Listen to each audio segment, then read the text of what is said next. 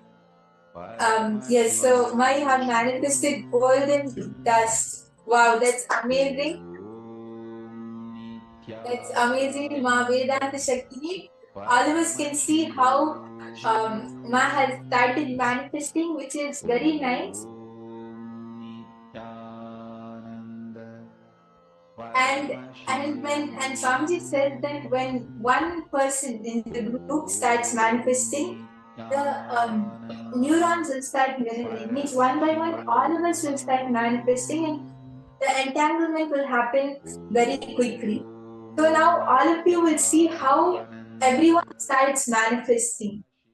Now the power manifestation will become much more easier. All of us can see Ma Vedanta Shakti has started manifesting, and I'm sure many more of you would have also started manifesting. I could see Ma Isdik, Ma Agama Priya, Ma Heidi, all of you were sitting and manifesting. And when you chant the Mahavakya, when you connect to Swamiji, when you just decide to manifest, that is the moment when your frequency raises, when your frequency increases on its own. And when that happens, that is when the materialization happens on its own. So you'll see, yes, so all of you can actually check around you. You can use your phone's torchlight, or you can even see, look in your hands, look around the deity. Surely manifestation would have started happening. And Samji actually says that materialization starts with black specks and golden specks. So Ma Vedanta Shaktini, again, yes, you have really started manifesting, which is great. So I request all the other participants to also just take a minute and look around you. Surely the materialization would have happened, and especially since so many of you are sitting and intensely manifesting, right?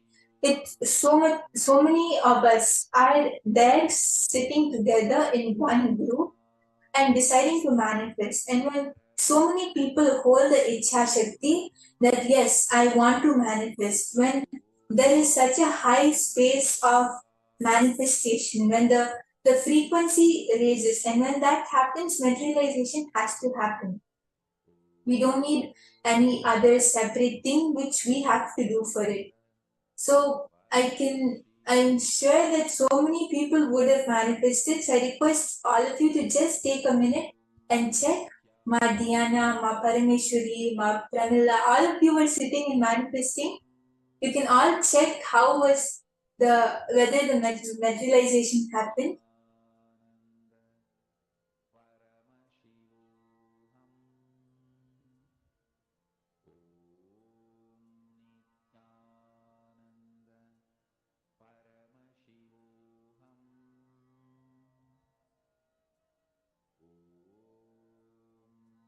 And please, I request all of you, whoever has started manifesting, do not miss to take pictures of these. These are your pramanas of manifestation, right? And these are the moments when you go and back, connect to them again and again. You will see next time you will manifest more. So these are very, very beautiful moments, even if it may be one speck, one golden speck, or a small dot of Jnana Anjana, anything. Do not miss to celebrate it, because Swamiji says any manifestation is a manifestation. So that moment, we all of us do experience that oneness. So it's the experience which we celebrate, the space of oneness which we all experience by manifestation. That is the celebration, right? The materialization is just a side effect of that oneness.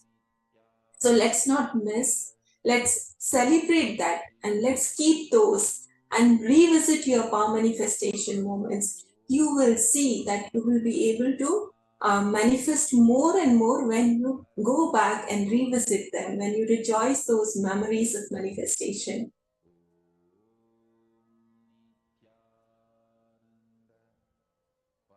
Yes, so once you have checked around, you can even post if the materialization happened. Or even if you are having any doubt or any cognition inside you, which you feel is stopping you from manifesting, then you can even post that, and we'll help you in completing with that. And you'll see the moment you take that feeling out of you, the moment you release, like take out that thought which is stopping you, you'll feel much better. Like even when you just talk it out, when you type it out, you'll feel much better. And you'll see that yes, so Ma Kirti Punikar, golden dust on Swamiji's Atmamurti. That's great. Yes. And yes, Ma Mihri, Kumkum was manifested this morning on your yoga mat, and Vibhuti manifested on your puja set. Wow, that is the manifestation. That's great. Yes, so Ma, you have already experienced the materialization, right? Because during puja and during yoga, that is one of the times when our frequency does raise, and at that time you have experienced the manifestation. So now if you just sit and decide to manifest, then you'll see the materialization will happen very easily for you. Just connect to Swamiji and chant the Mahavakya. You'll see that you'll be able to manifest because you are in that space, right? Just this morning you materialized. So you have experienced it. Yes, and all of us who want to do more of this power, the best moment to do this is after morning puja. Just make it as a part of your daily practice. After you finish your puja, just sit in that space of oneness with Swamiji and decide to manifest. You will see the manifestation, the materialization will start happening. So it's a very beautiful and very fun power to manifest. And slowly, slowly, you will see that you will even start manifesting the solid objects. So with this, I just invite all of you to just continue the manifestation. Yes, I could see even Ma Jayanti, Ma Vedanta Shaktini, Ma Hangi Wang, you are all manifesting. Why don't you share your experience? Like, see, even if you feel that the materialization has not happened like as an evident real manifestation, right? Then even Swamiji says that the moment we decide to manifest, the moment we connect to Swamiji, our inner space starts shifting. Our whole brain, the connections, or our mind, our inner space, everything starts raising, and the manifestation starts happening inside. Only for it to be seen outside as an evident thing for us to believe, it would take some more time. And when we keep manifesting, when we keep practicing, at that time the materialization will happen. It will be very evident.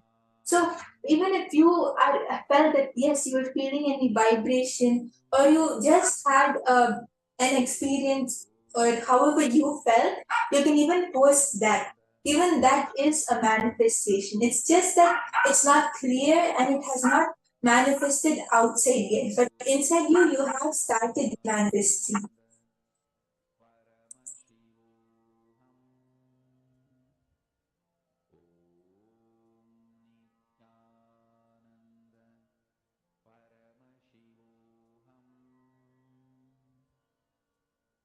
Yes, so now all of us have manifested very nicely. That's great. We are going to continue more manifestation, and you can even practice it. And now we are going to be learning about the churning of the Milky Ocean, means the Rasa Siddham process. This is a preparation for today's initiation, where Swamiji will be initiating us into this very process of Rasa Siddham.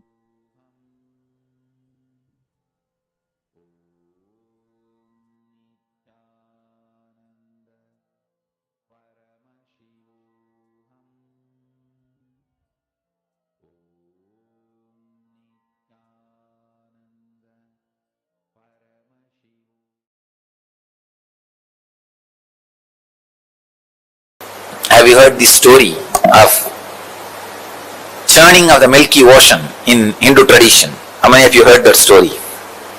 How many of you have not heard? Raise your hand. Oh, there are enough. So I'll tell the story again. In Hindu tradition, we have a story that in the Milky Ocean, the nectar is there. It's like from milk, how the butter is churned out. Same way the nectar is available in the milky ocean, but you need to churn it out. So when the nectar comes out, whoever drinks that nectar will become immortal.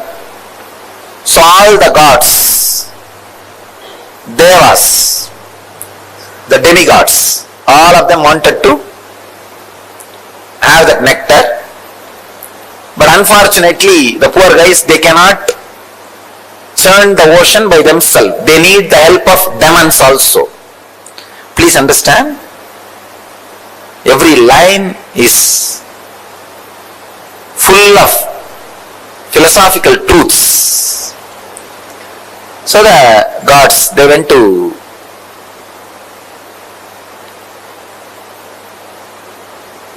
ask for the help of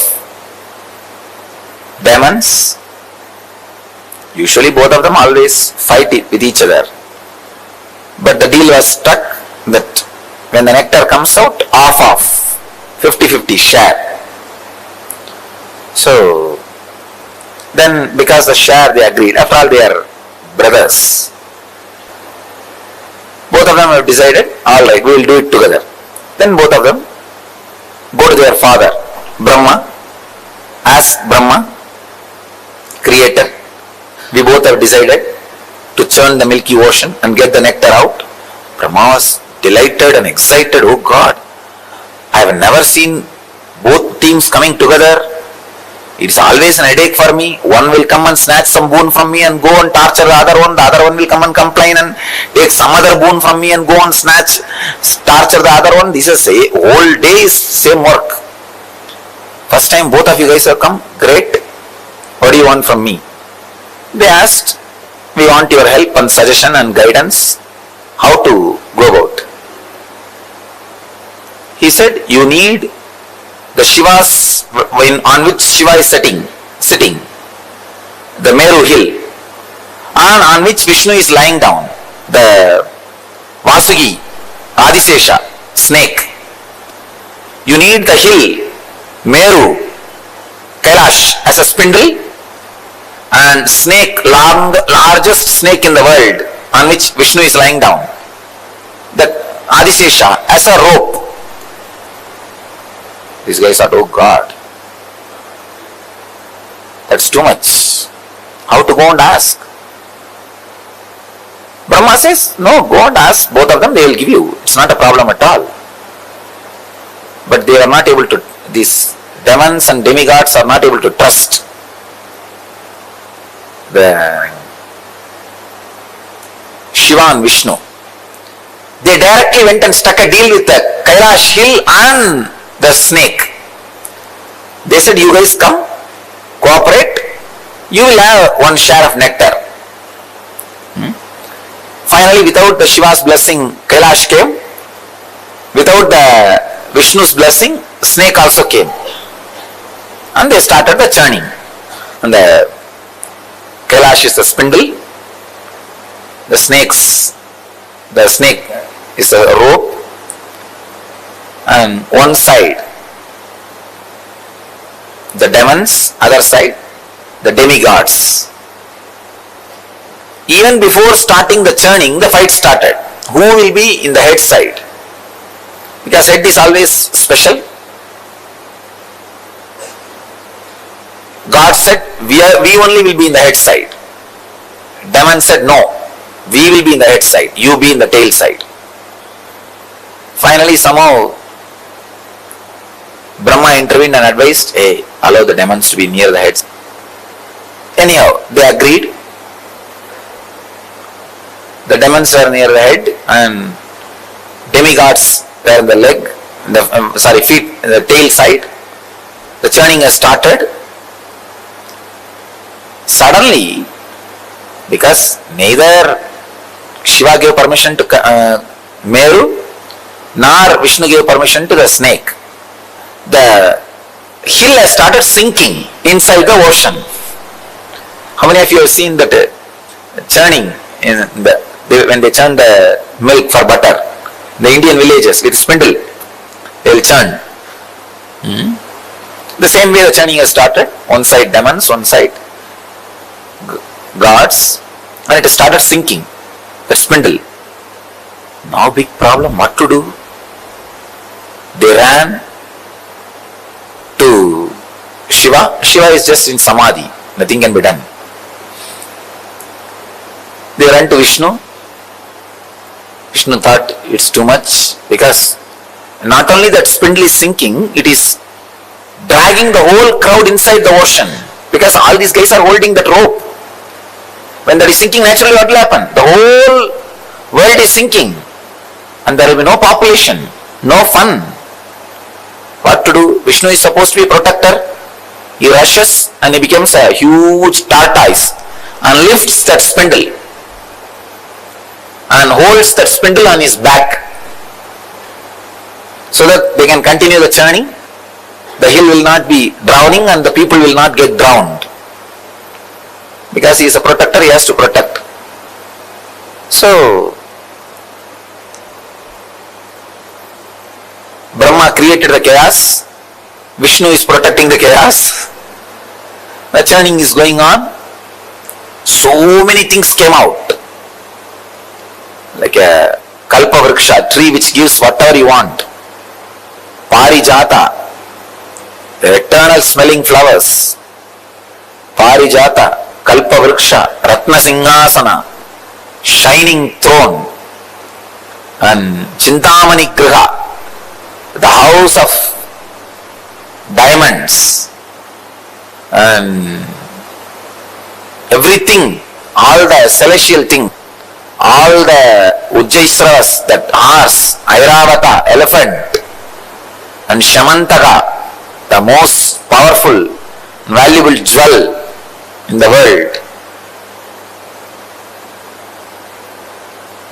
All of you should know that even in the modern day, the world's most costliest jewel is not that what is in the Washington. How many of you have seen that diamond? In the Washington there is one diamond. Washington Museum they have displayed. That is not the world's costliest. There is another one jewel which Venkateshwara is wearing, is the world's costliest. Still there is no, they are not able to put any value for it. Venkateshwara's right chest is having, on the Srivatsam they put, on Vaikuntha Ekadasi day they will put on those festival days, that huge, it's called Vaidurya, the ripe portion of Vaira, diamond. The diamond, if it is at least 1,000 years old, older than the diamond. I think this Vaidurya word is only a Sanskrit word, because in the West they don't know this concept of Vaidurya.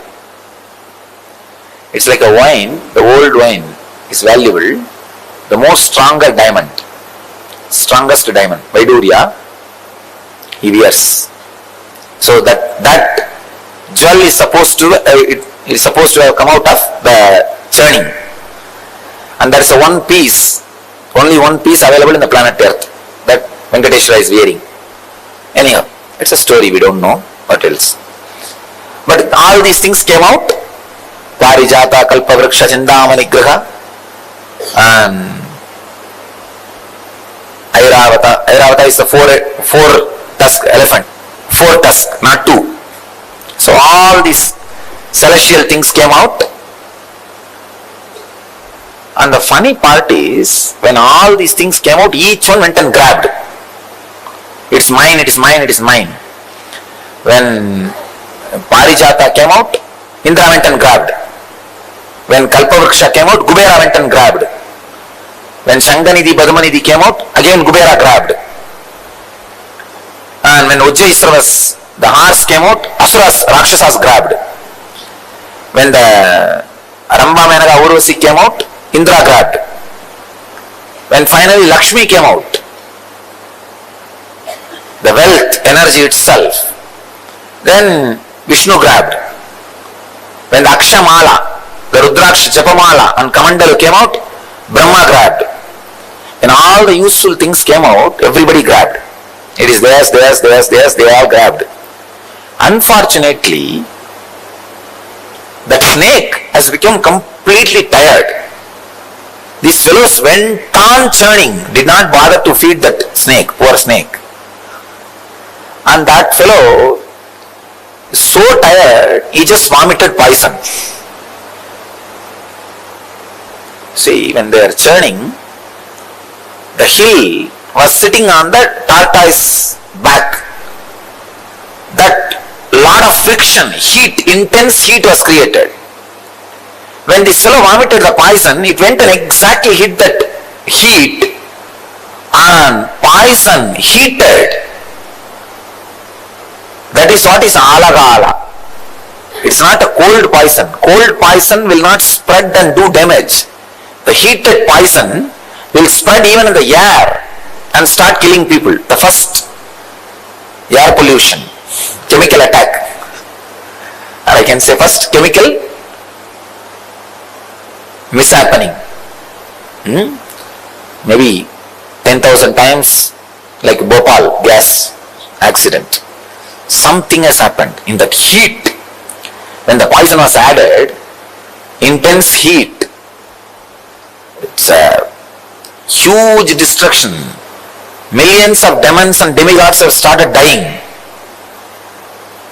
And now nobody is able to save because Vishnu is below and Brahma has disappeared, ran away. And what to do? Indra runs to Shiva, Mahadeva. He is in Samadhi, but they all run and pray, oh Lord, please save us. We don't know what to do. Shiva opens his eyes and sees the fun. Okay. He comes down. After all, he is embodiment of compassion. He collects the whole poison just in one bowl and drinks it.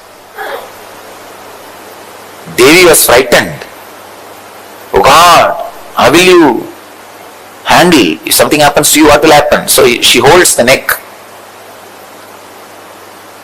of Shiva. The poison just forms a blue color and stays in the neck itself, throat itself.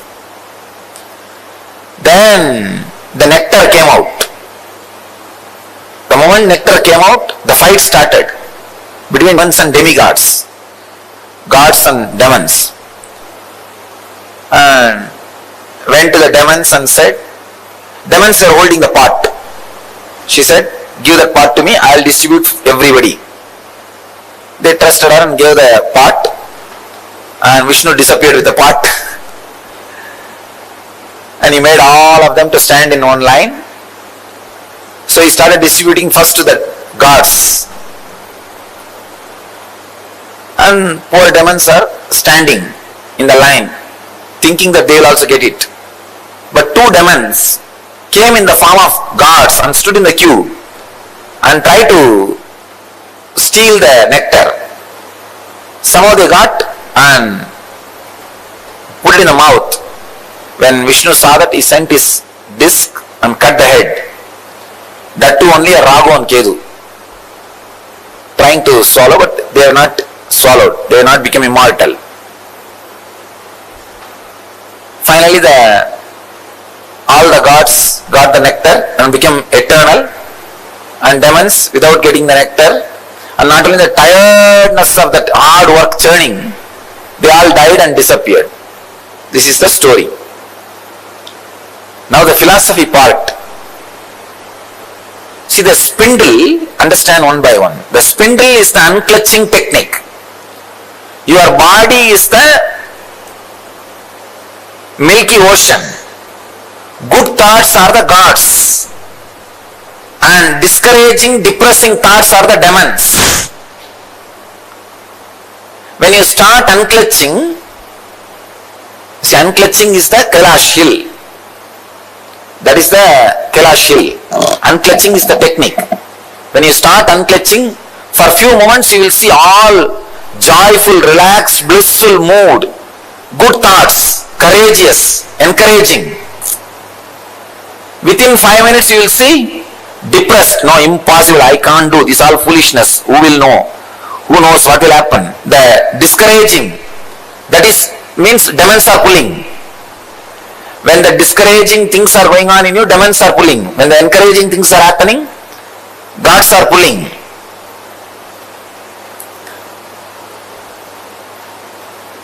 The tortoise below holding without the spindle sinking is the encouragement which you get from master. Come on, do it. Don't allow sinking. Don't allow. Continue, continue, continue. That is the tortoise holding. And all the auspicious things comes out of that ocean. Like Kalpavriksha or gems, jewels, wealth. These are the extraordinary powers you get. Extraordinary powers you accumulate during the unclutching process. Now you will see. You will suddenly have the intelligence to find out what is going to happen tomorrow, day after tomorrow. And telepathy moods will come. Intuition will be awakened. Levitation happening. Different siddhis will start happening. These are the extraordinary powers, things coming out of the churning. But be very clear, don't be stuck with it. Don't be stuck with it.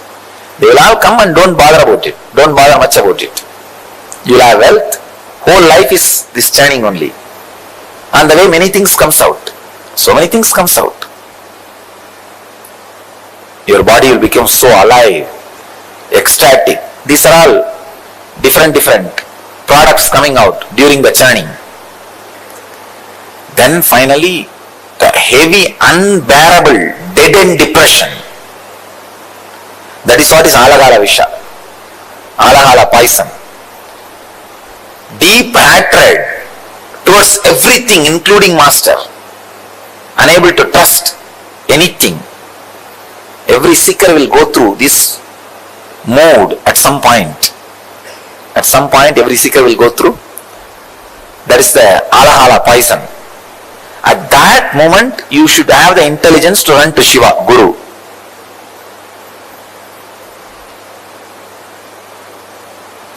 Then, Guru swallows it, digests and clears it.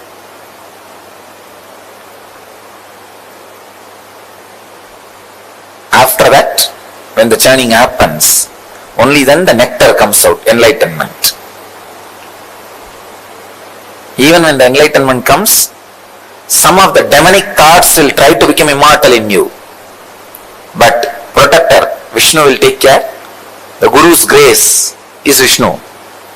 Guru is Shiva, Guru's grace is Vishnu. He will take care that demons don't become immortal. So all the good sacred sentiments you had will drink the nectar and become immortal. And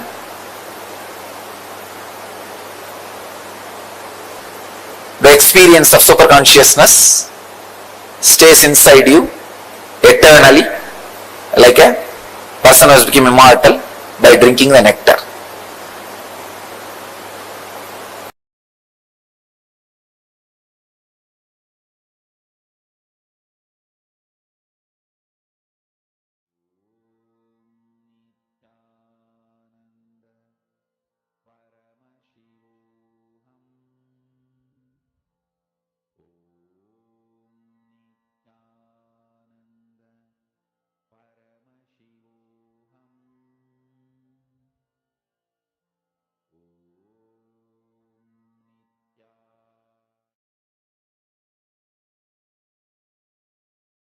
All of you take your mattu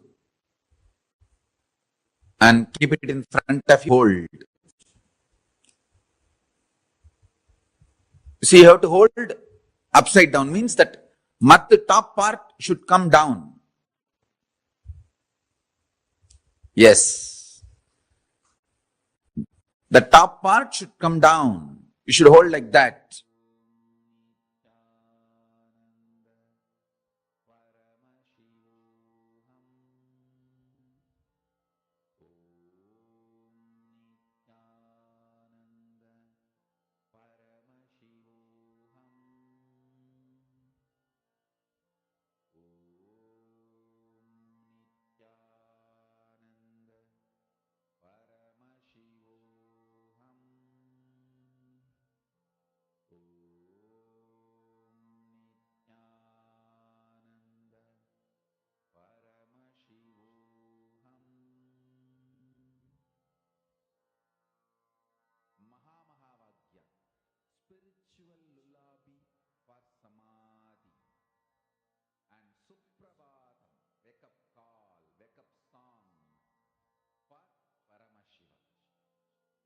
Mahavagya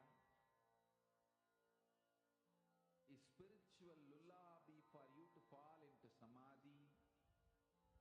Suprabhatam, wake up song for Paramashiva to wake up in you.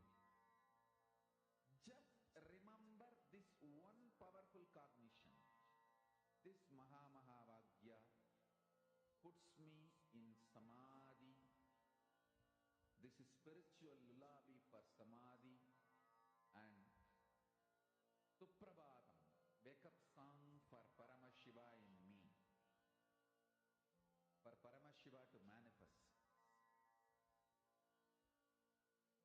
With this one spiritual powerful cognition, chant this Mahavagya.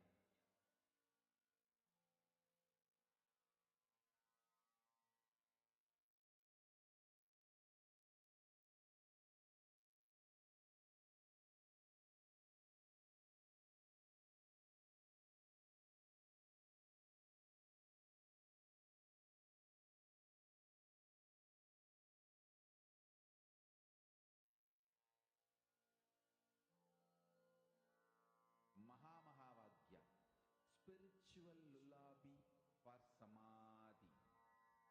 And Suprabhatam, wake up call, wake up song for Paramashiva. For Paramashiva to manifest. With this one spiritual powerful cognition, chant this Mahavagya. Nithyananda Paramashivoham. Swamiji just explained, right? This churning of the Milky Ocean represents the cosmic significance of, like Swamiji said, all the negativities and positive patterns being churned inside us to discover enlightenment. Today, all of you are going to have a very, very special initiation. Nithyanandam, can I request everyone to settle down, please? Ankita, I'll explain to your question on unclutching about the reactions for the actions. I'll explain it to you. But can I request everyone to come for this session? It's a very important one because beginning from now, we will be starting the preparation for initiations. The darshan is going to be starting very soon. So darshan is just around the corner and we'll all be doing a very important preparation. So I request all of you to please settle down. Nithyanandam, dear participants of Paramashivoham. Yes, I request everyone to please settle down.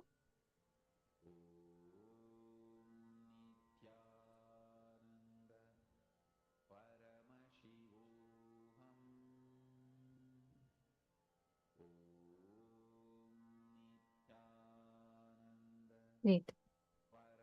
Okay, listen very carefully. All of us learned about the story of the churning of the Milky Ocean. And this story is a cosmic representation of how the negativity, the patterns in us gets churned and how we manifest the Amrita. Amrita is nothing but enlightenment. So all of this is a metaphorical representation of the same. Today, we are going to be having a very, very special process in the initiation called the Rasa Siddham process. This Rasa Siddham process, I request all of you listening. Okay, whoever is listening, can I request all of you to put yes in the chat?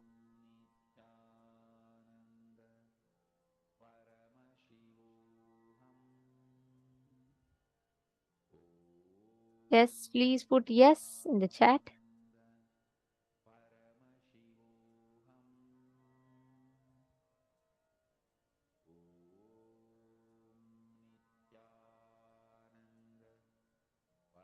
Okay. Listen very carefully. When you experience the ups and downs in your system, and whenever you experience that fulfillment all of these are the various different emotions that happens in you in different ways. Now, every time you are going through the different emotions in you, what happens is your body is literally having these fluids, the different hormones and everything that gets released in your system. This particular process, the Rasa Siddham process, is where the exact story that Swamiji explained right now, right? Churning of the Milky Ocean. Swamiji will be churning your spine, literally like churning the Kundalini energy in you, connecting you to the cosmic Kundalini. Like how Swamiji was saying, when the churning happened, all the best things, Syamantaka, Gem, Airavata, everything came out. The exact same thing will happen here. All the best things will come out in you. You will get powers, you will get non-violence, ultimate peace. All of it will be a byproduct of this initiation. Are you all getting it? For today's initiation, this particular process, we will all need the mat. Mat, it is called the churner. Like how we have the churner, right? Typically we use for separating the milk and the curd. So we'll actually show you all an image of the churner, and preferably wooden, and if you have a steel one, a metal one also is okay, but use a churner, and literally Swamiji is going to be churning all our spines, connecting our Kundalini Shakti directly to the cosmic Kundalini Shakti. And we're actually going to show you a picture now. It's called as a mattu, and it's usually used to make butter. So we request everyone to please get the mattu and settle down.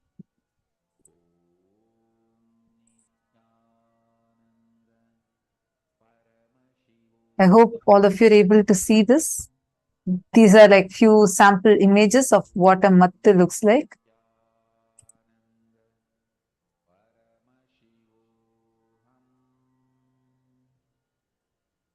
Hope all of you are able to see the images. So you just need to have this churner, and you can get this and settle down.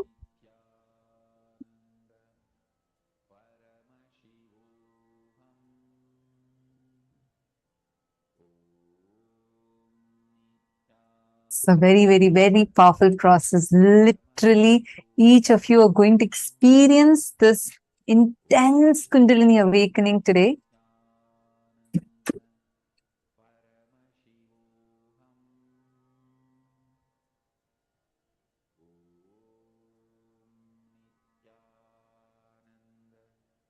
Understand, today's initiation, and Swamiji is going to be initiating all of us, the Rasa Siddham process. The whole process is this, where you're going to be holding the churner. Can I request every one of you, if you have the churner, please bring them and please settle down. For today's initiation, we'll give you all time to get, don't worry. But I'll explain to you all the process first, so we all prepare for it. You're all going to, yes, Ma Sarika Chuni, yes. It should be the same way, ma. If you do not have one, it is okay. If you're able to get it, it is best. If not, it's okay. You still have, you can just do it like this. See, understand, this churner has a very significant role to play in the initiation, because it creates a particular amount of pressure in certain points, which is ideal for this process. In today's process, using the Rasa Siddham process, Swamiji will be churning your individual Kundalini, connecting your individual Kundalini to the cosmic Kundalini. Understanding? So, this particular process, the Rasa Siddham process, is where Swamiji is going to be intensely churning your inner space, and he is going to be preparing you for the initiation. Are all of you getting it? See, this whole churning of the Milky Ocean, the exact principle that Swamiji revealed. Wherever you decided not to persist, all, like Swamiji said, right, all of them got settled for the small things. And they, like, okay, just one Airavata came, so they all got settled. Just something came, so they all got settled. But ultimately, the Amrita comes for the one who endures even the poison that comes.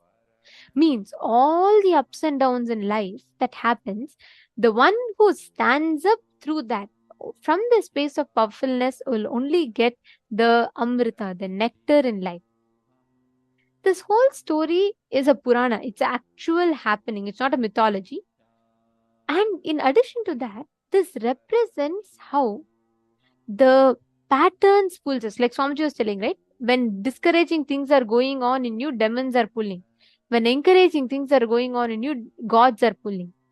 There is a continuous churning of the Milky Ocean, like a tug of war is happening between the patterns and the completion. One side, your pattern says, no, no, no, no, it's okay. One more day, let's be lazy. One more side, your will says, no, I want to be healthy.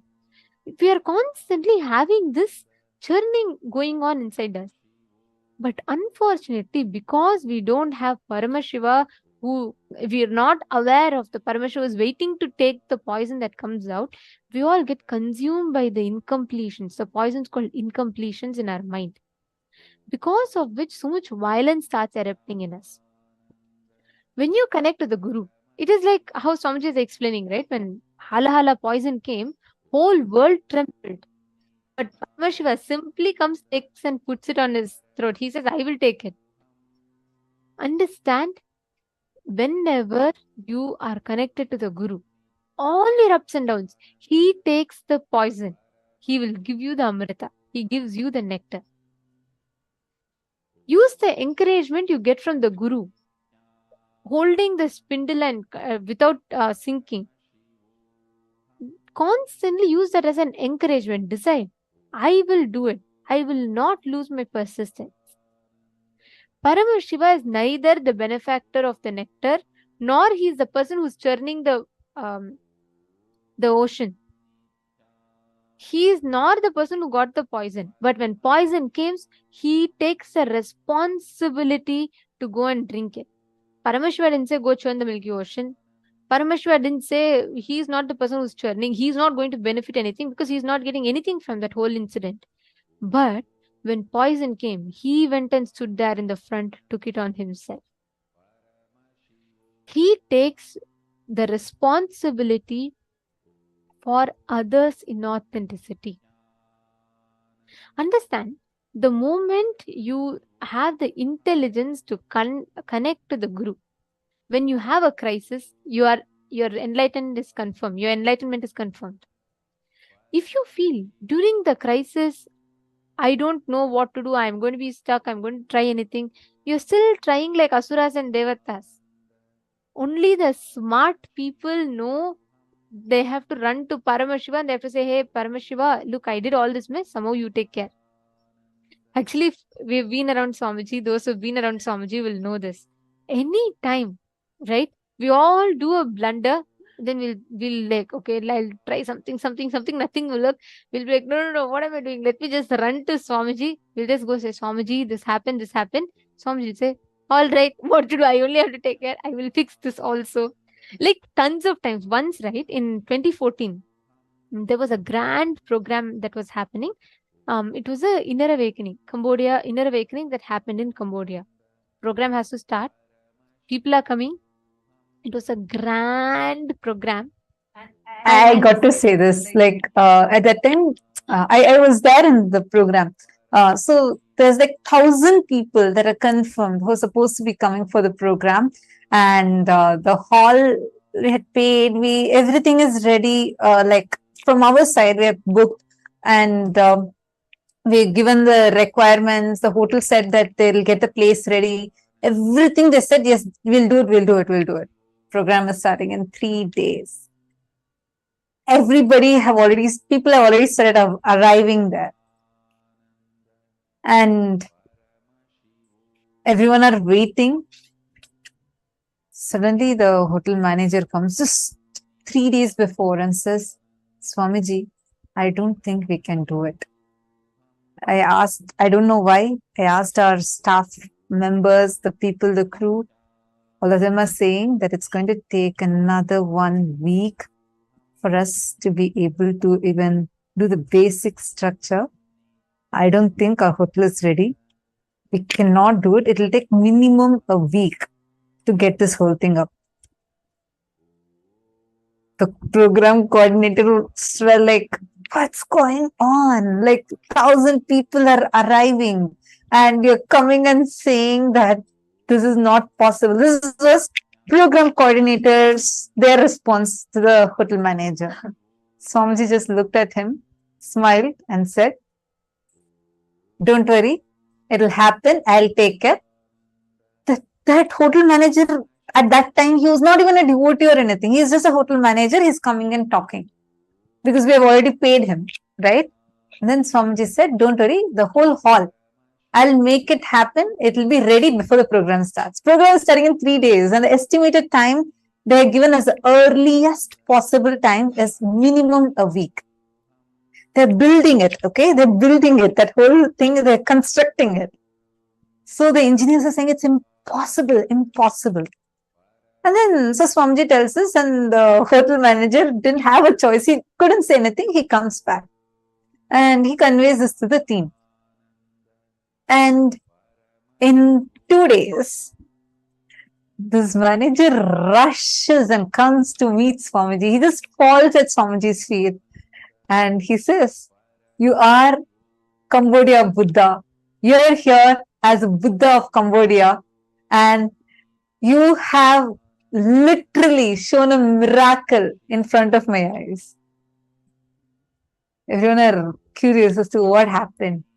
The manager, with tears flowing in his eyes, he said, I didn't do anything special. I didn't pay a penny extra. All of a sudden, something happened. Nobody in the team even knows how, who, what. But suddenly, the work that was supposed to happen within a week, that was supposed to take a week, finished within 2 nights. It just took 2 nights for the whole thing to get completed. And it was so fast. Nobody even knew how everything fell in place, but the whole thing fell in place and much more than what they imagined. The hall was beautifully ready and it was ready not just to hold 1,000 people, but to hold 1,300 people. And the hall was so beautifully ready. And that from that day onwards, the hotel manager became a strong devotee of Swamiji.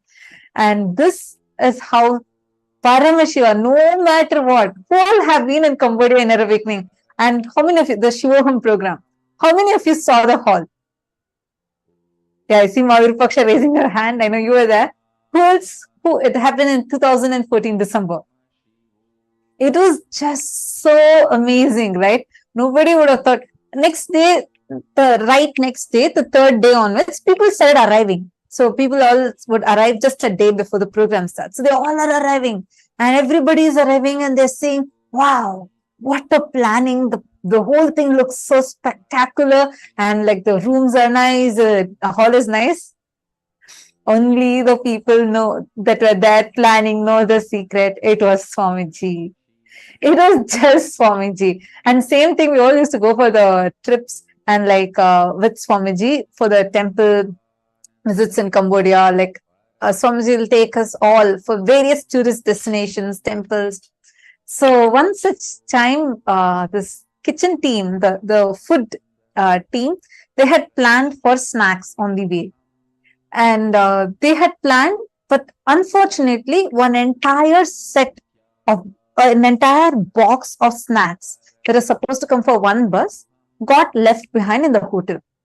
So nobody counted and people all started taking double the quantity.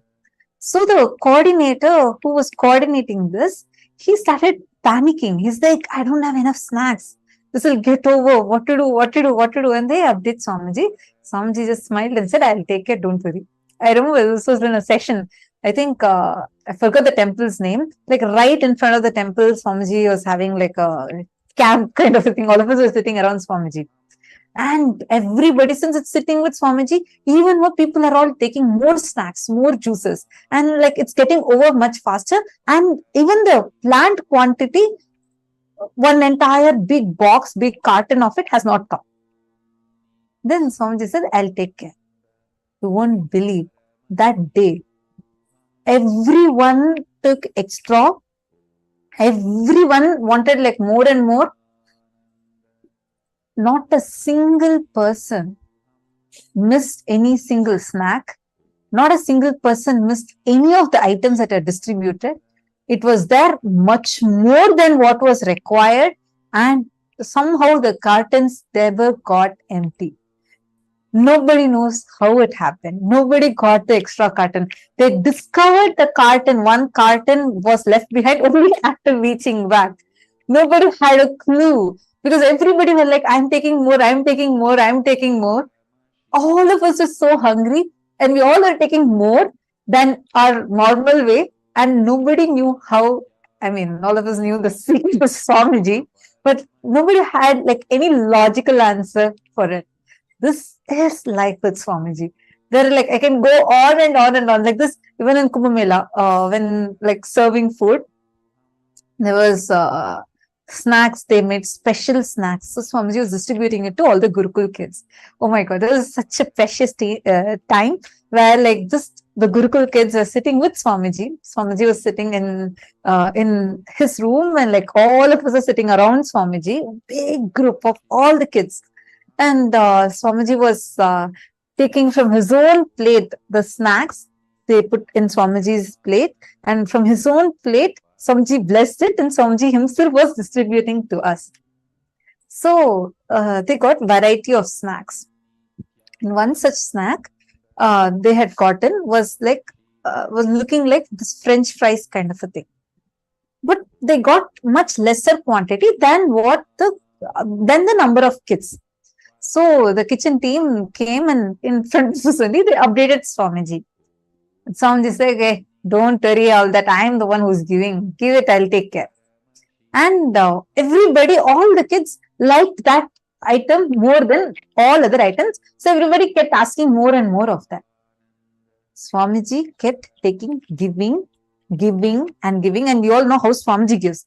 When Swamiji takes and gives even from his one hand, even if you put two hands and you take a plate, it will still be overflowing. I don't know how Swamiji just takes so much and gives. Any of you had done Maheshwara Puja physically? You know what I'm talking about, right? So Swamiji will be giving like overflowing, like literally overflowing. Swamiji is giving. It's not getting over. And all our eyes are there on that vessel from which Swamiji is giving. How many more and more kids are going and getting? It's like 100 children are there. Every one of them are getting from just this small vessel. And Swamiji is continuously giving again and again, more and more. Till end. Till the last kid finished, we all finished eating. That vessel did not get over. It just did not get over. And after all that, Swamiji just looked at it and looked at all of us and gave a mystical smile, as usual. Actually, that is why Guru is like literally having Swamiji is like the cosmic 911. Any time we have any difficulty, just know he's always there. And that will give you the extra courage to do whatever you want, and Swamiji will take care of the rest. See, understand, this is literally what this story represents. When the whole crisis happened, because some smart fellow decided to run to Paramashiva, he came and changed the whole thing. Understand, if you are tired of practicing authenticity and you're tired of practicing the higher principles in life, you're going to just lose the effect of what manifests in your life. Actually, do one thing. Take a few minutes, contemplate on your life and pen down 3 instances where you got tired of persisting with authenticity. You compromise for something lesser. Like, for example, you were sincerely trying, to get a promotion in your job. You're almost there. Just one project deliver you'll do, but there's a lot of back and forth and feedback with that.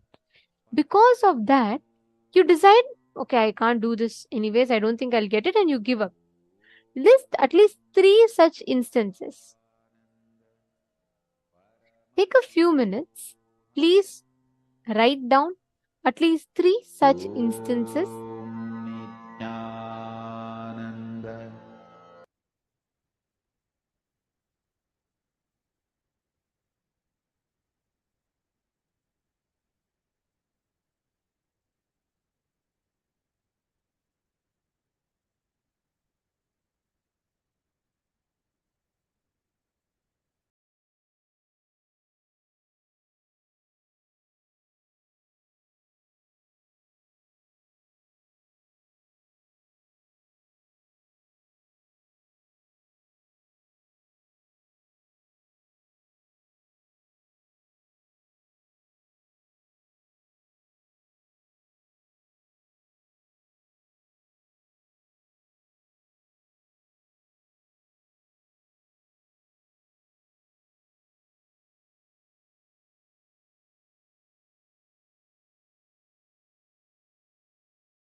into your life and write down all such areas. I request everyone to sincerely do this exercise.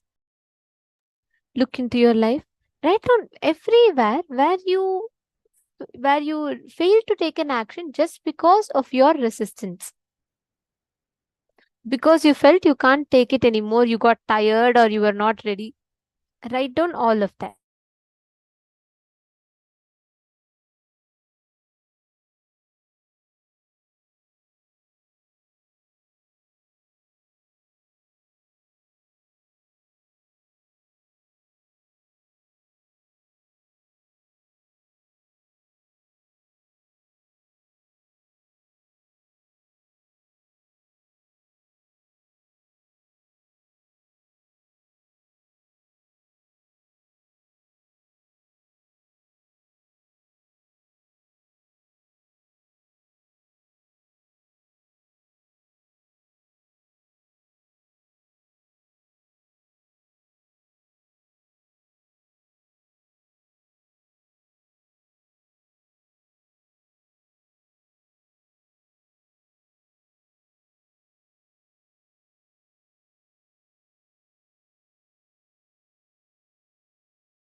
same space.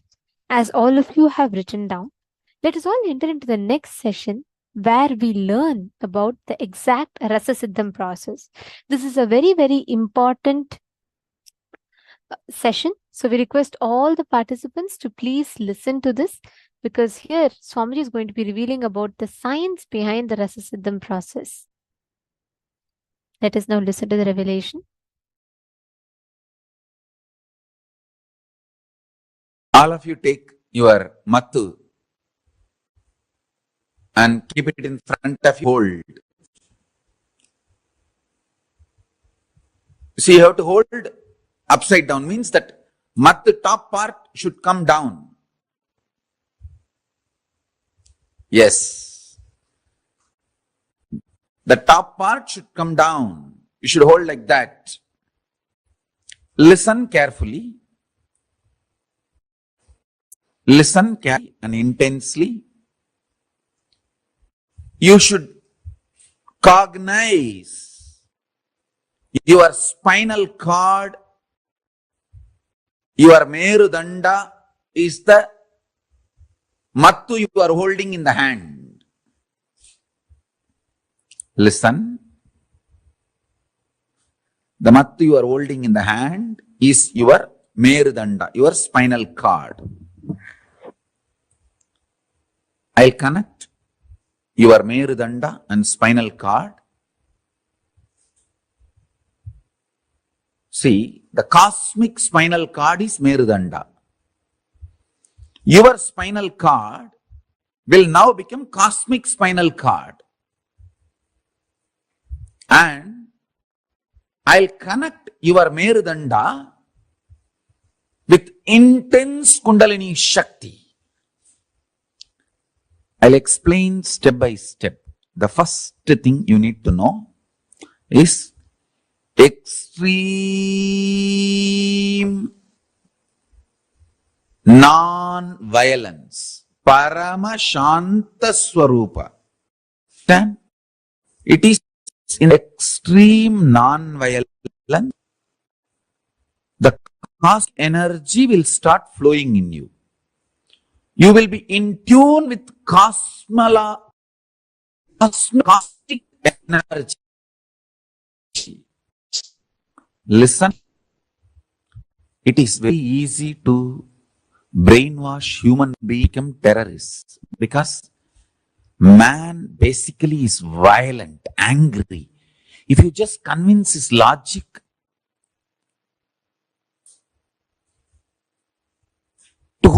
towards whom he is angry, he will become terrorist.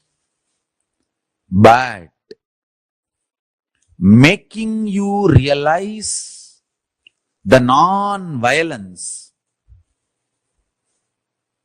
and ahimsa is the real job. Understand? Making you realize the non-violence is the greatest job. Very easy to make a man terrorist. Because making a man terrorist is too easy. Brainwashing a man to become a terrorist is too easy.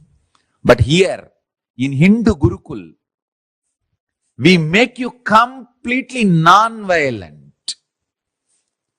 Pure ahimsa, paramashanta swarupa. Listen. People ask me, oh, don't we need little bit of violence to defend ourselves? Listen. All my Gurukul kids, I am not making you human being. I am making you divine being. Divine beings don't need violence. You are protected by Kala. You don't need violence. All my kids, be very clear. All my kids whom I am initiating you now with the power manifestation signs, listen carefully. All of you do not need any violence. I am make all absolutely divine being. All of you need only intense Paramashanta Swarupa of Paramashiva's dimension manifesting in you. Even your eyes, anything you see should be blessed. Understand? All my Gurukul kids listen. In every inch, I am evolving you to become Paramashiva, the divine being. You don't need violence. For example, people tell me, oh, without violence, how we can run an army, how we can protect our country. Understand? Countries made by human beings need army. They have their own logic. They need army, they need defense, they need all that. But you all belong to the KAILASA, country made by Parama. You don't need army, you don't need violence. You only need intense power manifestation. I want all of you carry the intense bliss, non-violence even in your eyes. Listen carefully. All my Gurukul kids, I am initiating now into the courtyard session. Listen carefully. So, listen carefully, intensely.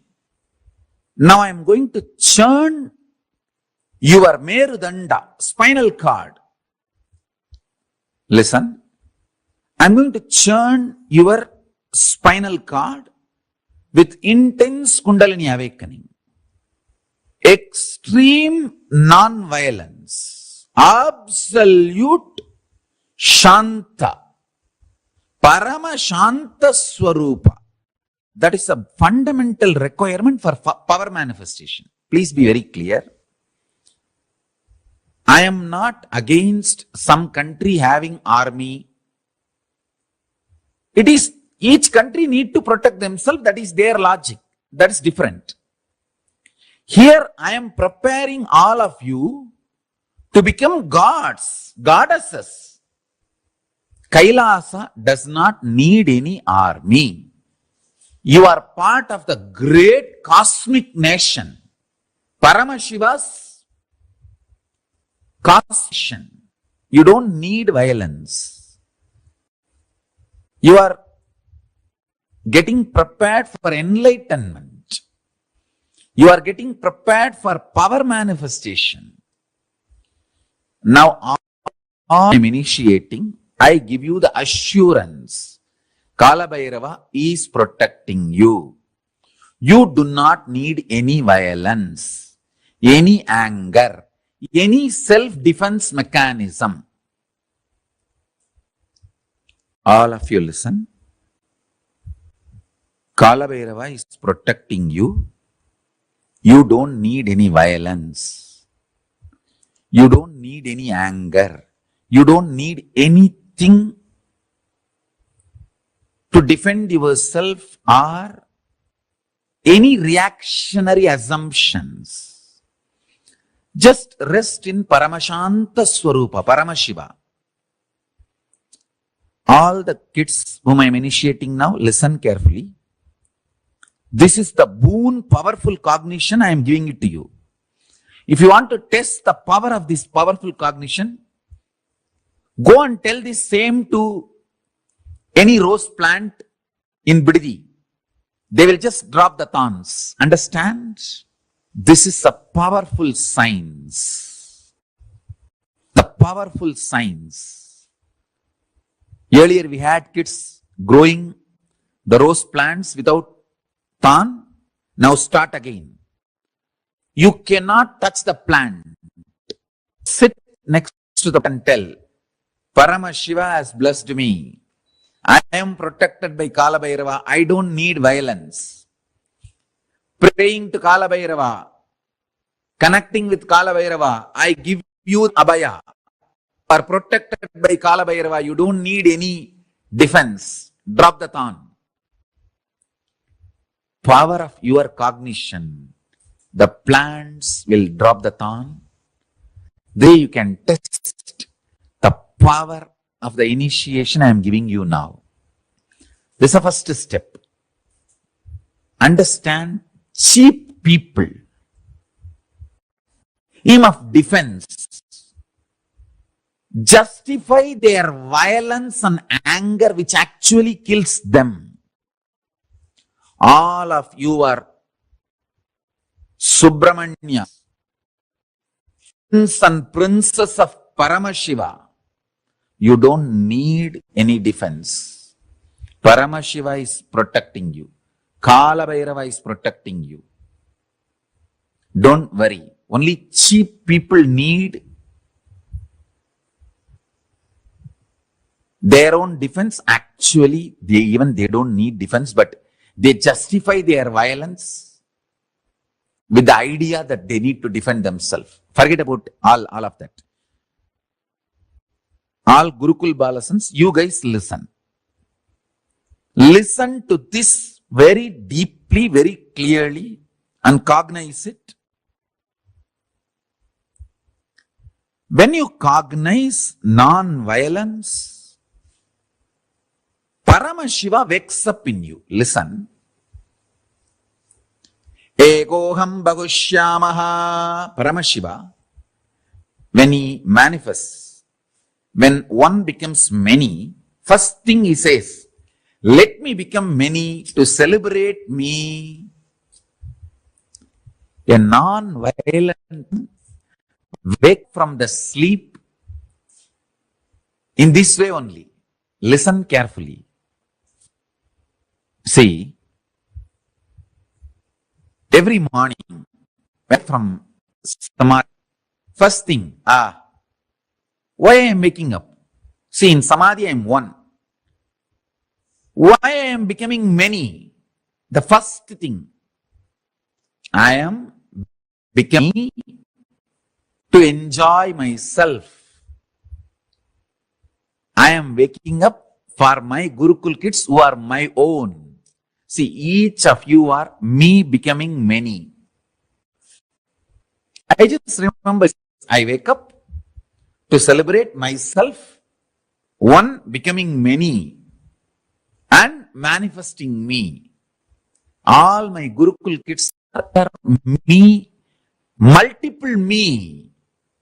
Multiple me is all of you. So listen to each of the statements. I am one in Samadhi. I became many to celebrate myself. Now, first thought I feel why I should wake up is, my kids are waiting. Let me go and see them, initiate them, make them manifest me. So I am one. See, in the deep sleep. So for you guys, sleep for me is Samadhi. The Samadhi, I am one. I became many to celebrate me. For example, a normal person, he wakes up, he is violent, frightened, remembering his boss, remembering his load, remembering his enemy, remembering his fear. Person who wakes up remembering his fear, violent, anger, he becomes many to torture himself. Listen to this, all my kids. See, if you develop anger and violence in your life, morning you will wake up remembering only those things. So, one becoming many to torture yourself. You are becoming many to torture yourself. In my life, I became many to celebrate myself, to enjoy myself. Whoever wakes up becomes many to celebrate themselves. They are Paramashivas. So understand, If you become many to celebrate yourself, you are Paramashiva. If you become many and torture yourself, you are demon. All you need to do, just remove violence.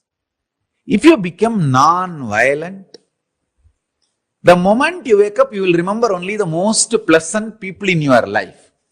So those people are nothing but you becoming them to celebrate you. When you wake up from the bed, if your first thought is, oh, let me get up to go and sit with Swamiji and attend the session, attend the satsang or attend the courtyard session, then you are becoming many to celebrate yourself. Morning when you wake up itself, if you remember your boss or your enemies or the people who torture you or people who are abusing you or people with whom you have anger, you have violence, incompletion, morning itself if you remember them, then you are becoming many to torture yourself. Understand? You have to churn and bring yourself to completion, to the level morning first thought should be the most pleasant people and beings of your life. Because in your sleep you are one. One, when you wake up you are becoming many. That one becoming many should be only for the purpose of celebration. Let me become many to celebrate my existence. Actually, every morning, when I wake up, first thing, let me become many. Means all my disciples, people who love me, enjoy me, waiting to see me all over the world. Let me become many to manifest me in all of them and celebrate me. That's all. I can download the whole KAILASA into you. And I also wanted to announce, all this initiation I am giving, I am making it available to all of you all over the world. If you all cognize what I am talking and start internalizing, cognizing, this power manifestation will work for all of you also, wherever you are. I am working focused on the Gurukul kids, because I am making divine beings to serve the whole world. Understand? When a Gurukul Balasant manifests powers, it is not just for him, it is for the whole world. He is going to be the Sakshi Pramana for KAILASA. He or she is going to be direct prince and princesses of KAILASA. So I am directly working with them. But this initiation, I am opening it. The spiritual component, I am opening it to all of you, the whole world. All of you can enjoy. So the initiation, I am opening it to all of you, whole world. Wherever you are, you can practice. You can bring these powerful cognitions into you. And you can start power manifestation wherever you are. One of your brother disciple, oh, he has a long jata. You may be having little anger. Or Swamiji calls his name, not my name. Even with those small anger, you should complete. Mukkayam tavirka. Tirumular says, Mukkayam means Vengayam, Perungayam, and Ulkayam. That's a pundu. Asafoetida, onion, garlic. These three should not be eaten because these three invokes delusion in you, which puts you in anger, violence, and which makes you justify your anger. Now, once you manifest this rasa siddham, means this power manifestation, you will be given onion, garlic, asafoetida food for 1 week. Even after eating that food for 1 week, you should not have any incompletion, negativity, Violence when you wake up early morning, that is the test. That much you should become pure. Then you radiate the power of ahimsa, non-violence. See, now what I am sharing with you is the clear rasa siddham, step by step. What is the powerful cognition? And what is the power you are going to manifest? Then how your system should be tested to hold that power. So now I am going to churn the Merudanda. By churning the Meru, I will awaken your Kundalini Shakti intensely. Once the Kundalini Shakti is awakened today, now itself, within next few minutes, you can start moving the matter with very absolute oneness, non-violence. Absolute non-violence and oneness. You tell any matter, I am becoming many. To celebrate myself, you are me, I am you. Come on. Just call, that matter will come towards you. That's all. Now, the first step. Cognize your Merudanda, the mattu in your hand, and your spine is one and the same. Hold that mattu in your hand like this, put inside, upside down. Sit in Padmasana. I made Padmasana without touching the leg. Listen, see here. Without touching the leg, you should sit in Padmasana. My kids should be yogis. You should not touch the leg. After sitting in Padmasana, you can touch. But when you are sitting in Padmasana, you should not touch the leg. My kids should be yogis. Come on. Now hold. The mattu, top side should be bottom. Keep on the floor and hold. Visualize, cognize your spine and the mattu is one and the same.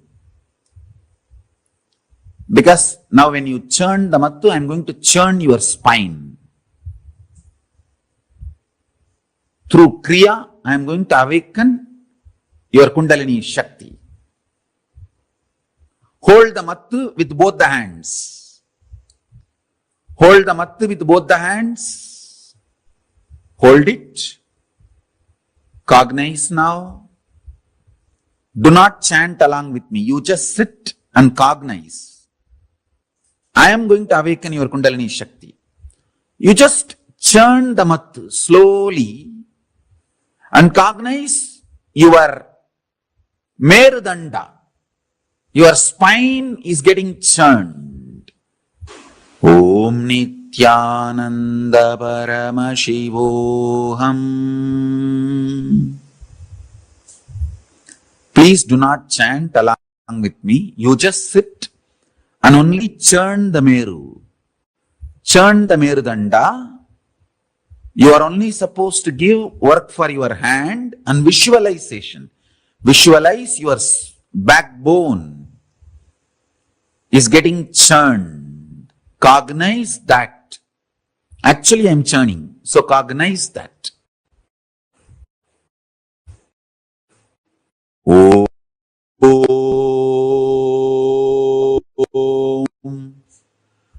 Paramashivoham. Om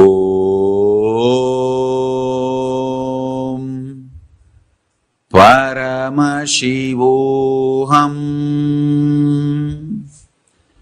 Om Paramashivoham. If your body is lifting up due to Kundalini awakening, tie the jata above the head. The jata weight should sit on your head. Along with the jata weight, I am going to lift your body. So tie the jata above your head and sit in Batmasana. In Batmasana, I am going to lift your body. Sit in Batmasana and tie the jata above your head. So I will raise you in this posture. Om Nithyananda Paramashivoham. Om Nithyananda Paramashivoham. Om. Om. Om.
So beautifully, Swamiji described to us the very, very powerful process that all of us are going to be experiencing today. This is the Rasa Siddham process, and Swamiji is going to be initiating all of us today into this very powerful Kundalini awakening process. How excited are each of you that are here with us? Understand this amazing, powerful process that each one of us are going to experience. Literally, your body itself is going to be levitating.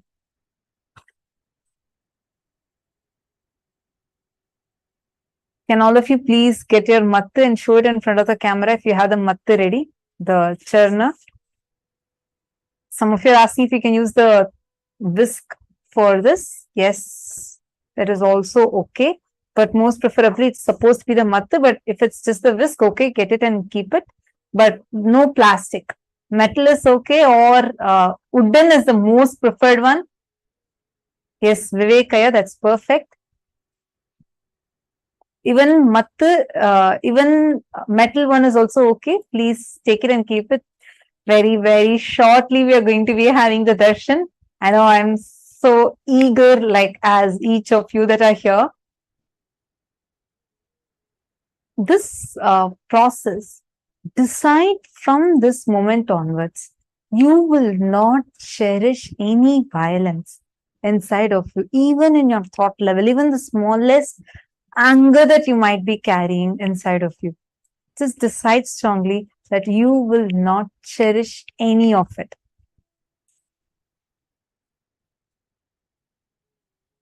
Take it as a strong decision inside of you.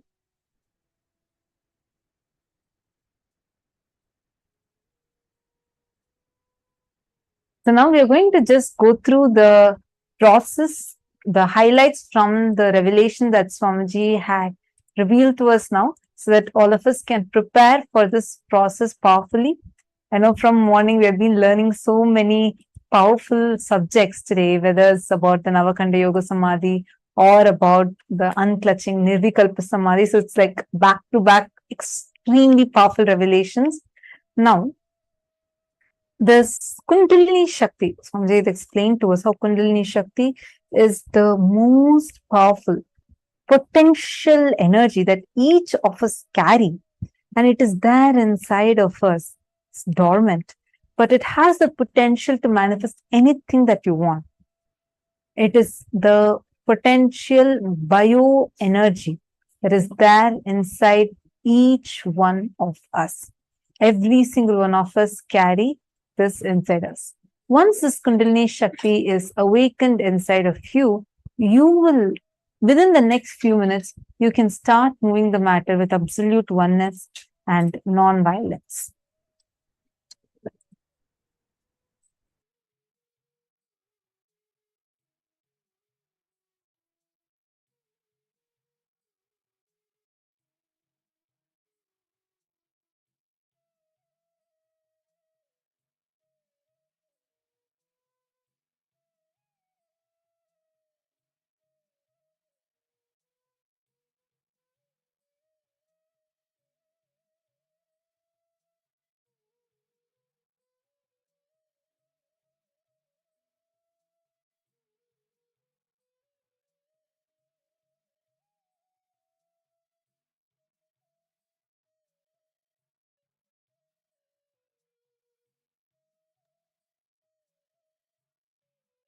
This process removes any kind of violence in the inner space.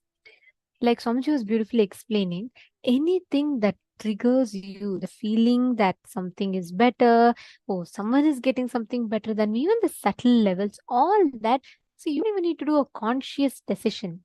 This process in itself is powerful enough to heal you from all that violence. And same way, it will give you that absolute experience of Paramashanta in you. Once the Kundalini Shakti is awakened in you, within the next few minutes, you can start moving the matter with absolute oneness and non-violence. You will have the experience of the consciousness in you raising so powerfully. The experience where you will be able to move, you will be able to experience your consciousness over any other matter in front of you.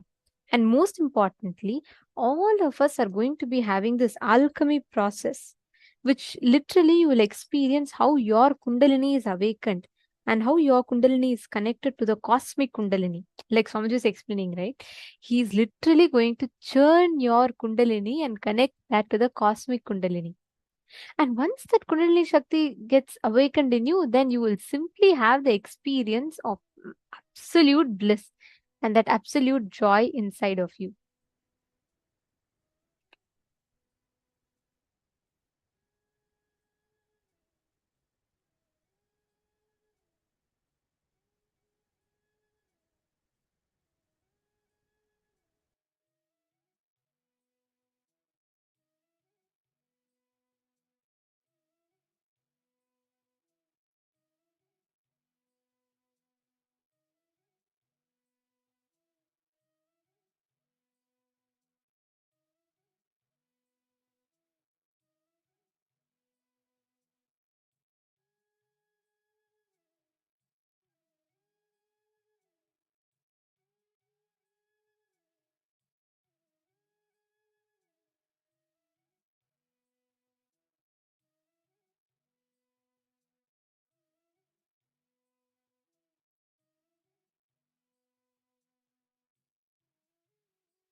So now it is time for all of us to enter into the darshan.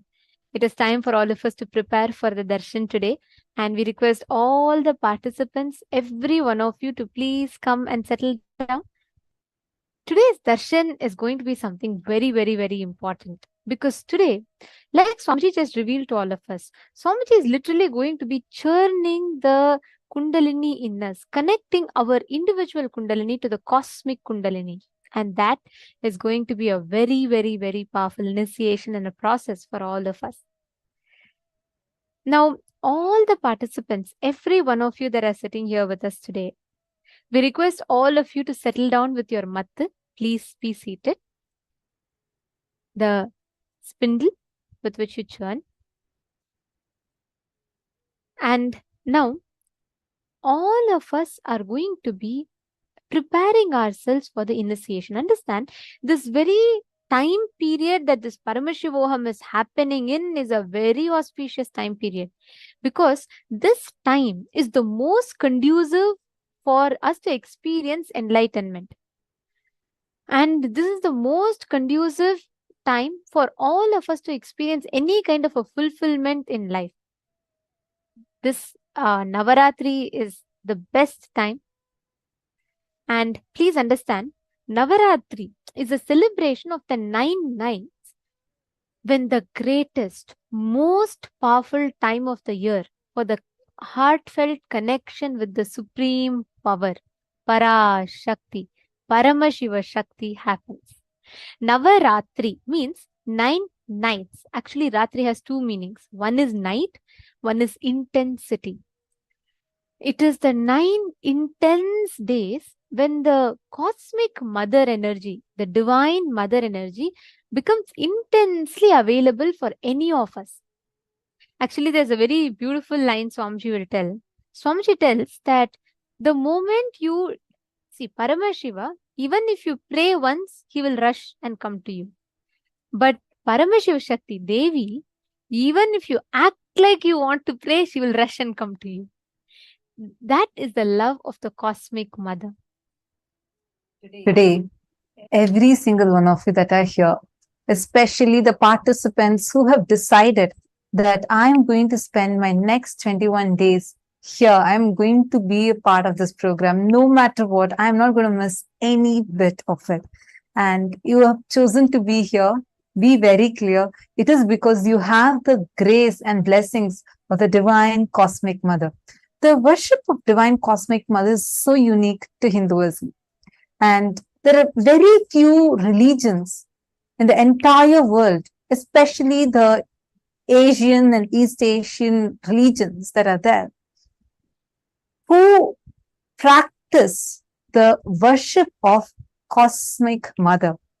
And all of us are having the great divine blessings that we not just celebrate and worship her, but she is manifesting physically for each one of us and accepting our offerings.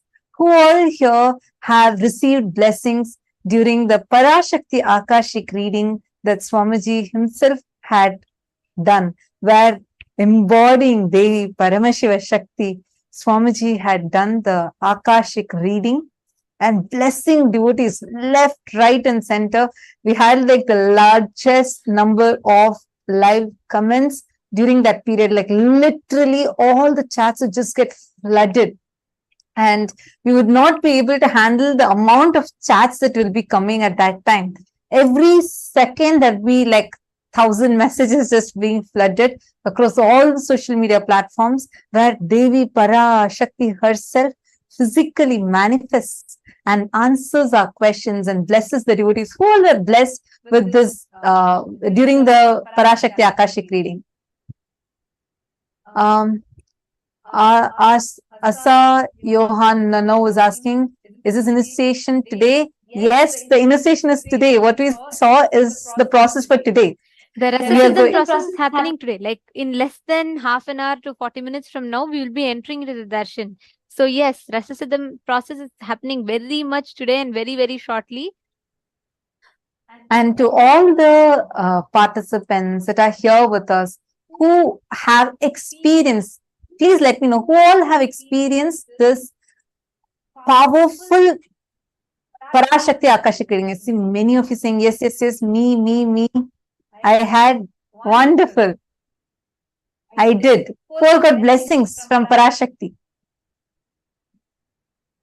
All of you understand. This Navaratri, you're going to literally experience that intense energy of Parashakti. You'll actually have the blessings of Parashakti. We'll be having the blessings of Paramashiva and Swamiji showering upon us. I mean, it's Parashakti, Paramashiva will come down together in one form as our beloved Swamiji. And the greatest blessing is we are going to get a unique opportunity to offer sevas directly to the divine during this Navaratri. And time Navaratri is a time where the deity becomes intensely available and you experience that connection, you experience that powerful oneness.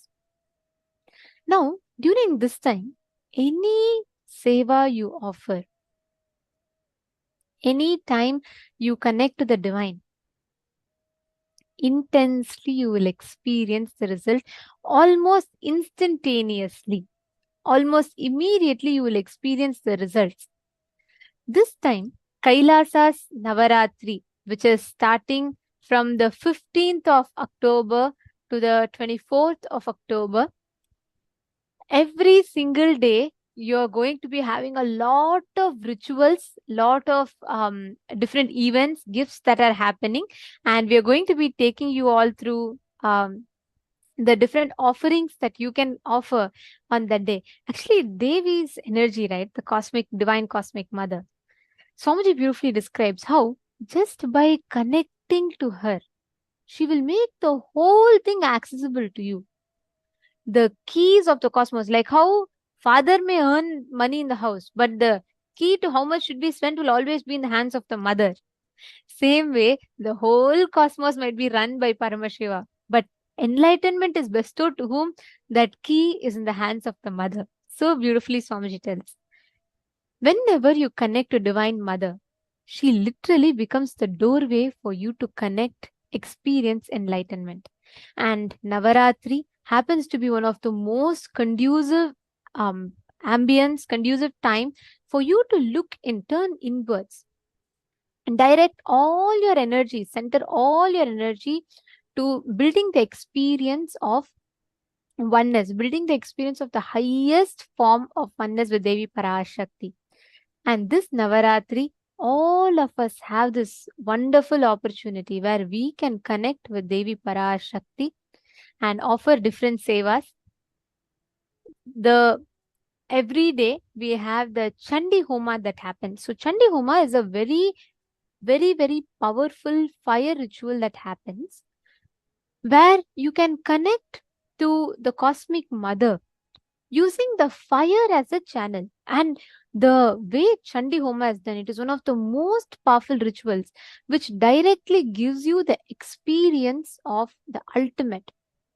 So this Navaratri, we have a lot of sevas that all of you can offer. So the grand Chandi Homa happens every day, which Chandi Homa is the fastest technology to witness manifestations of our desires. And Chandi Homa is known for ending any negative forces, poverty consciousness,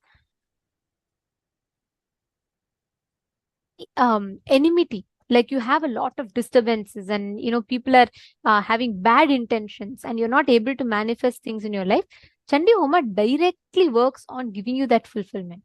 Chandi Homa eradicates any enmities and boosts creativity and intelligence to seize opportunities and manifest wealth and excellence. So Navaratri has it consists of a plethora of rituals which are all performed at the different times in various Kailasas around the globe, because Navaratri is a very, very important festival in Kailasa, and this happens in various different Kailasas around the globe. And this time, all of you have an opportunity to become part, to offer the different rituals, different sevas of Navaratri. The first and foremost being Pratyaksha Pada Puja. I know all of us wait for this. This is one thing. Navaratri, Shivaratri, any festival for us. Sitting at the feet of the Master, just offering the gratitude to the Guru, is one of the most sweetest, most beautiful ways of connecting with the divine. And this Navaratri, all of you can offer Pratyaksha Pada Puja every day. This is available for you all exclusively for Navaratri. Swamiji is making himself available, where you can offer Pratyaksha Pada Puja, and you will also be receiving exclusive blessings and darshan with Swamiji. Those who offer the Pratyaksha Pada Puja will be receiving the exclusive darshan and blessings from Swamiji himself. And most importantly, sitting at the feet of the Guru, offering your love and gratitude to the Master, that whole experience is what is Pratyaksha Pada Puja. How many of you have done this Pratyaksha Pada Puja? Who all have experienced offering, and how many of you see during the darshan? So many times you hear, right? Swamiji will actually call out a few names and give special blessings to them. All of them are participants who have offered Pratyaksha Pada Puja. And or any other sevas. So you would get an opportunity directly to receive the blessings from Swamiji, and you would be able to receive all the boons, whatever prayers you want, you can write it as a message and send it to Swamiji. Swamiji himself would be calling out your name and giving you the blessings. Oh, I see. So many of you are posting. I have done yes, yes, yes, me. Ma Vaidegi has also posted. I connect with Swamiji as my cosmic mother always. Wow. Actually, Ma Vaidegi, if you are connecting to Swamiji as your cosmic mother, then definitely, at least in one night of during this Navaratri, the 9 nights you celebrate, and the last day, the 10th day is Vijayadasami. And we would be able to celebrate these 10 days grandly with Swamiji. And the Vijayadasami day is literally the day of victory. And that's also a very special day, because that's the very day Swamiji had also inaugurated the Nithyananda Gurukul. So you, Ma Mohini Lata, if you have already done, no issues. But if you want to do it again, definitely don't miss out on this chance. Anyone, whoever loves to connect to the cosmic mother, anyone wants the easiest way to enlightenment. Understand, it is Devi, Parashakti, the cosmic mother, who has the key for your enlightenment. You don't even need to worship her.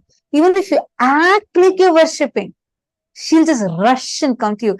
That is what happened when a baby, when a baby was crying for milk, and he just looked up at the sky. Just that looking up, that one act, Parashakti saw it and rushed and came and fed the baby, giving her own enlightenment milk to the baby and enlightening the baby, who graces all as Tirignana Sambandha. Anything that you want. Same thing happened when Abhirami Bhattar, who actually, there's a very beautiful story. Abhirami Bhattar, he was a great yogi, saint. He always was only in the feeling connection with Devi, and all that time worshipping Parashakti. And even if he sees women, he will just go and offer flowers, fall at their feet and worship everyone as Parashakti. So some people started thinking that he is mad. That is why he is doing like this. And all of them used to rumor about him, saying he's a madman. So one day in the temple, the king is coming to offer Abhishekam to Devi. Special day it is. It is Amavasya, meaning no moon night.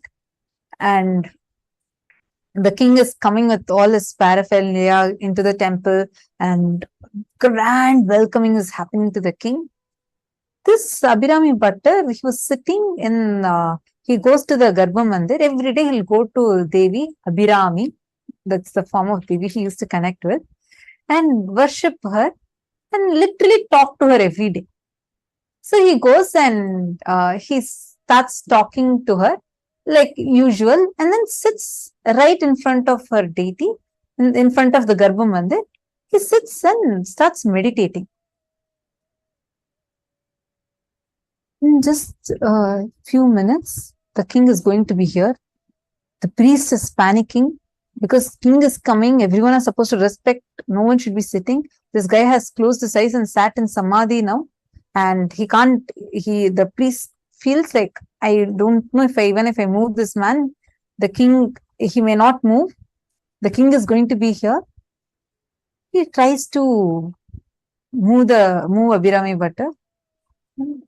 He is in a great samadhi. The saint is in great samadhi. And he is not in any level of this, he's not even in any awareness of what's happening around him. So after the grand welcoming, the king comes. He's shocked to see everybody are standing in respect of the king, and this guy is sitting right in front of the Garbha Mandir. And people around the king says, no, he's a fool. He's a madman. Forget him. Don't worry about him. Forget him. The king says, no, he must be some great yogi or Siddha Purusha. We don't know. Let me go and see. So he goes and asks, okay, all of them are saying you're a madman. You tell me, are you, to test you whether you are mad or not, I'm just going to ask you a simple question. Tell me, what is today's day? What tithi is it today? Abhirami Bhattar was in deep samadhi, and he was enjoying the form of Parashakti. And seeing her face shining bright like a moon, he says, today is full moon night, Purnima. And the king is like, this, he's really a madman. All of these guys are right.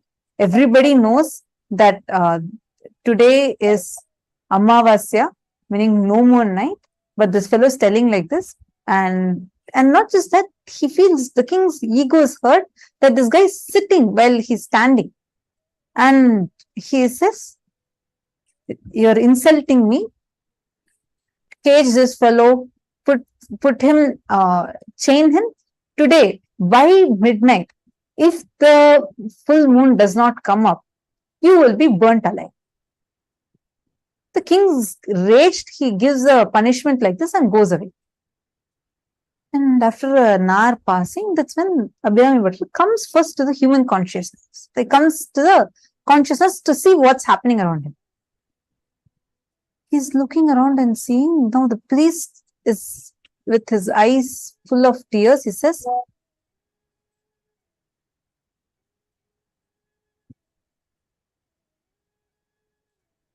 what have you done? I tried moving you. You did not move. Now you hurt the king's ego, and now you even on top of that, you told today being Amavasya, you told today is Paurnami. How will a moon come when it's a no moon night? How will a full moon appear? I don't know now what you are going to do. The king has ordered a punishment for you. If the moon doesn't come, he says that you will be burnt alive. This guy does not understand what's happening. But he says, whatever I said from that space, it was only Parashakti. I am leaving to Abhirami Parashakti Devi. Let her do what she wants. The king's soldiers come. take him, chain him, and they hang him on top of a huge fire pit. It's burning down. As every hour passes, they slowly lowered bit by bit by bit, so that by midnight, if the moon does not come, exactly by 12, if the moon does not come, he will just crash on the fire pit and be burnt alive. And there are like 100 ropes that hold, like there are 100 strings of rope that is tied to hold the plank that he's tied to. And the king orders like to go on cutting it. So Abhirami Bhattar, he's absolutely unshaken. And everyone calls him a madman. He starts singing a very beautiful chant, even in that crisis when he's put. He starts singing a song on Devi Abhirami. He sings it so beautifully. He describes the form of Abhirami so beautifully. Every verse, as he finishes, one rope is cut. There are only 100 ropes. So, as every verse he finishes, each of them are cut one by one by one by one. So, 50 ropes get cut, 60 ropes get cut, and there's no sign of moon, nothing, and things are all just going. He's about to be put into the fire, and 70 verses are done, still there's no sign of the moon. 75 are done, still there's no sign of the moon. On the 79th verse, Devi Parashakti herself appears and blesses on an absolute Amavasya, which means no moon day. Devi removes her earring and she puts it on the sky, and that shines as a moon. It becomes a full Paurnami night. The moon shines, and the fire in which Abhirami Bhattar is about to be dropped becomes a beautiful cradle of flowers. It becomes like beautiful flowers, and all the ropes become flower garlands. And Abhirami Bhattar continues to sing. He finishes his 100 verses. To this day, all these verses are chanted and celebrated as Abhirami Andadi. Such was his devotion. Even just because he said one wrong tithi as he was meditating on Devi, Devi herself rushes to fulfill his boon. Understand, the divine cosmic mother is intensely available, like just to connect. Even if you create one prayer, she herself will answer. And the most best part, for all of us, we are blessed because Paramashiva and Paramashiva Shakti have manifested in this human form as our beloved Swamiji, in the embodied form as our beloved Swamiji. Understand, during these 9 nights, connecting to Swamiji, Guru, who is the embodiment of Paramashiva, Paramashiva Shakti, is the most powerful way you can work for your enlightenment. In this time, all the delusions that you're stuck in, enmity, everything will be removed. Your prayers, all of them will be answered. This is the time where all the Hindus around the world focus on centering themselves. They all celebrate this by doing various different rituals. And all of us can directly offer these rituals to Devi herself. How blessed are we, isn't it? I already seen some of you posting saying you're going to be offering. Ma Vaidegi Balasubramaniam has signed up for the 15th of October. That's wonderful. So nice to see whoever wants to offer. Especially imagine and see on this auspicious Navaratri day, Navaratri time, and when Paramashiva and Parashakti are manifesting together. Understand, during this Navaratri, we are going to be having the darshans of each of these divine forms of Paramashiva also. So, intense energy of the cosmic mother and intense energy of Paramashiva together manifesting for each one of us and blessing us, and personally blessing your name, blessing you, calling out your name. And you will see that just if you offer the Pratyaksha Pada Puja, you will see what a great blessing will manifest in your life. Whoever wants to offer, it's so nice to see Ma Vaidegi Balasubramaniam is offering and Ma Jocelyn Kalka. Wonderful. Who else wants to offer? You all can actually post here in the chat whoever wants to offer. Immediately our support desk team will get in touch with you and help you so that you would be able to sign up right away. The link is also projected for all of you on the screen. And male side team, Asa Yohananov, Lewis, and Wok Ding Zing, and Lev Aya, and Wong Jiun, and Hugo Aya, Everardo Aya, any one of you who want to offer, please go ahead and post in the chat and let us know. See, most importantly, the Guru, right, connecting to Paramashiva, connecting to the Nijavatara of Paramashiva is one of the most powerful way. Understand? There's a very beautiful story. I love this story a lot, which Swamiji beautifully explains about the role of a guru. Once, an enlightened master is traveling through a forest, okay? At a distance, he sees a man sleeping under an apple tree with his mouth wide open. He's nicely sleeping there in the cool shade. When he comes nearer, the enlightened master suddenly notices that there's a small poisonous snake that is about to enter the mouth of the man. The man is so fast asleep, he does not even realize that the snake is getting into his mouth. The master rushes towards the man, but it's too late. By then, the poisonous snake enters into his mouth. And now there is no time. Before the poison gets into the blood, something had to be done, right? So the enlightened master immediately looks around and he's trying to find out what is there. And he's not seeing anything that can bring it out other than rotten apples lying in the ground. So the master has no time to explain anything. So he immediately gives the man a few slaps. He wakes him up. He says, get up, get up, get up. And the man is shocked. He's like, what did I do? I was just lying down. So he asks him, what is the matter with you? Why are you abusing me like this? What did I do? But the master did not have any time to explain. So the master starts picking up the rotten apples and he starts stuffing them down the throat of the shocked man. Then the man starts shouting. He says, who are you? I don't even know you. Why do you have so much anger against me? Why are you doing this to me? All that question he starts asking. But the master doesn't bother. Even when the master is abused, he takes it. He is not even listening. He is just making sure somehow he's pushing all the rotten apples into his mouth so that he can get him to throw up and, get it.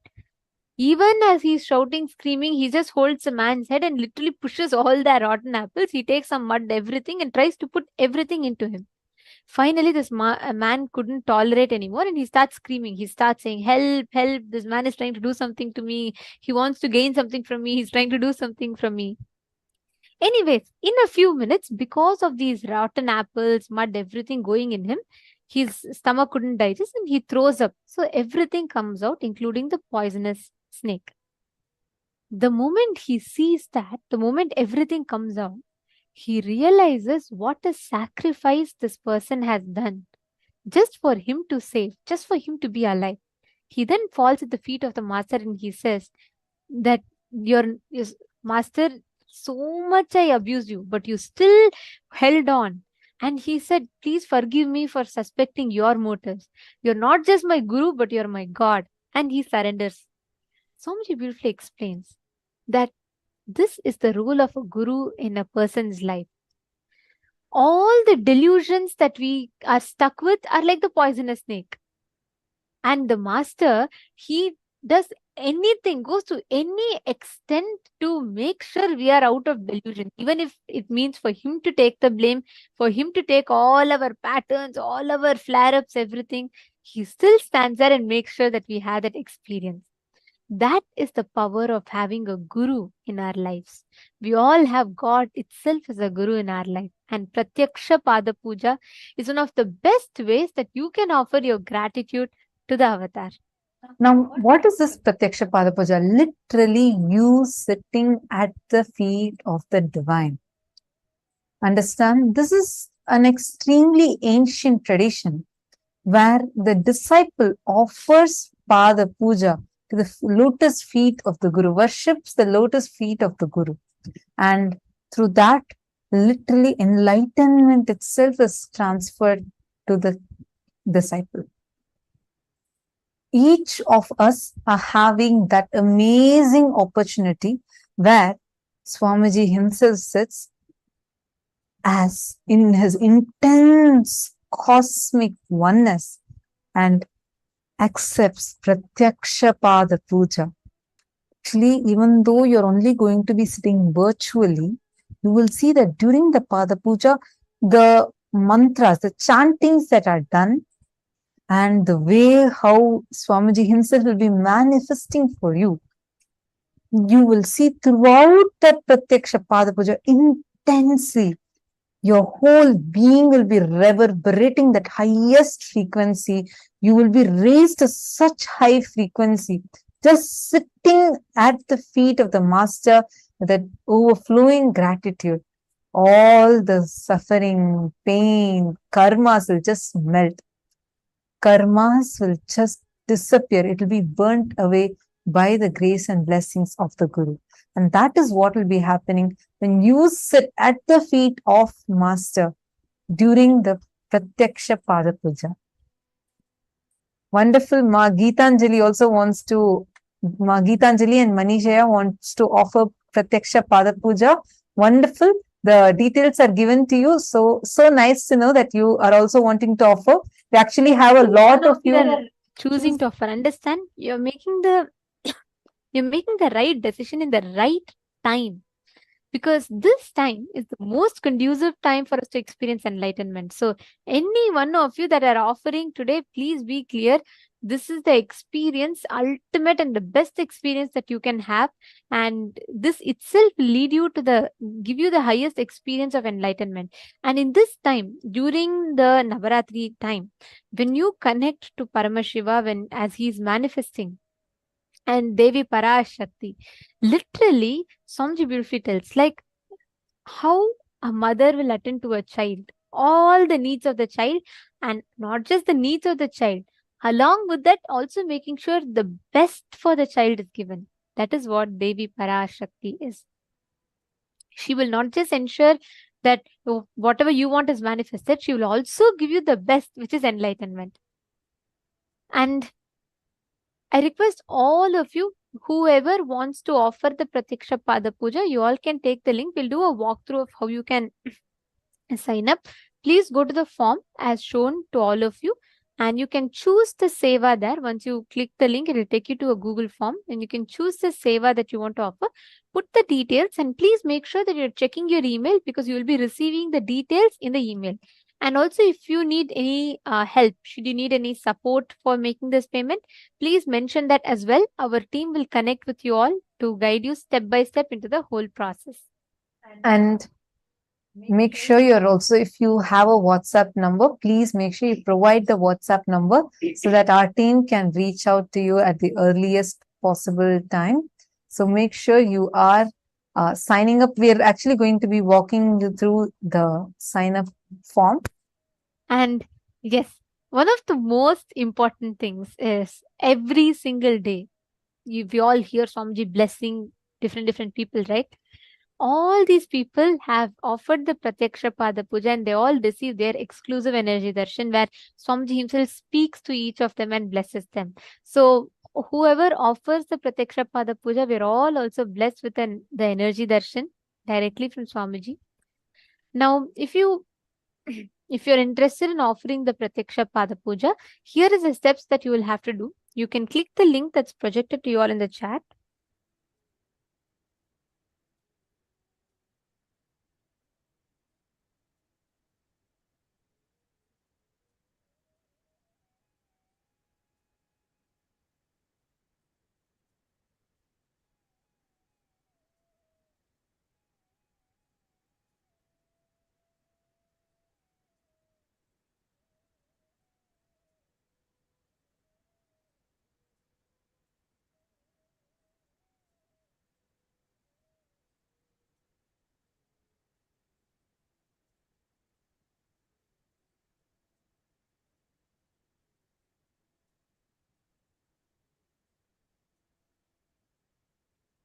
Go to this form. The moment you click the link, it will take you to this payment method request form.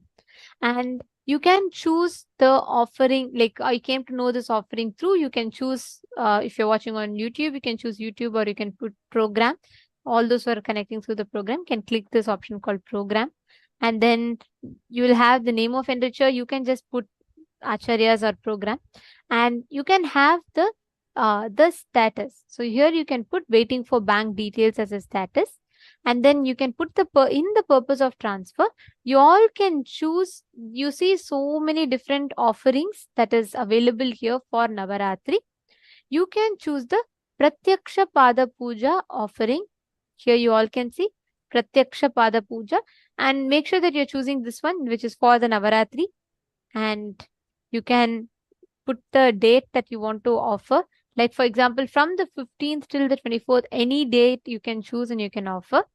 And you can put the amount here, and you can put the payment commitment, like which date you will be able to make the payment by, and the details, all the name, email ID, country, and so on. All these details, once you fill, your that should be good enough to get you started off the Pratyaksha Pada Puja.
A few minutes to fill up.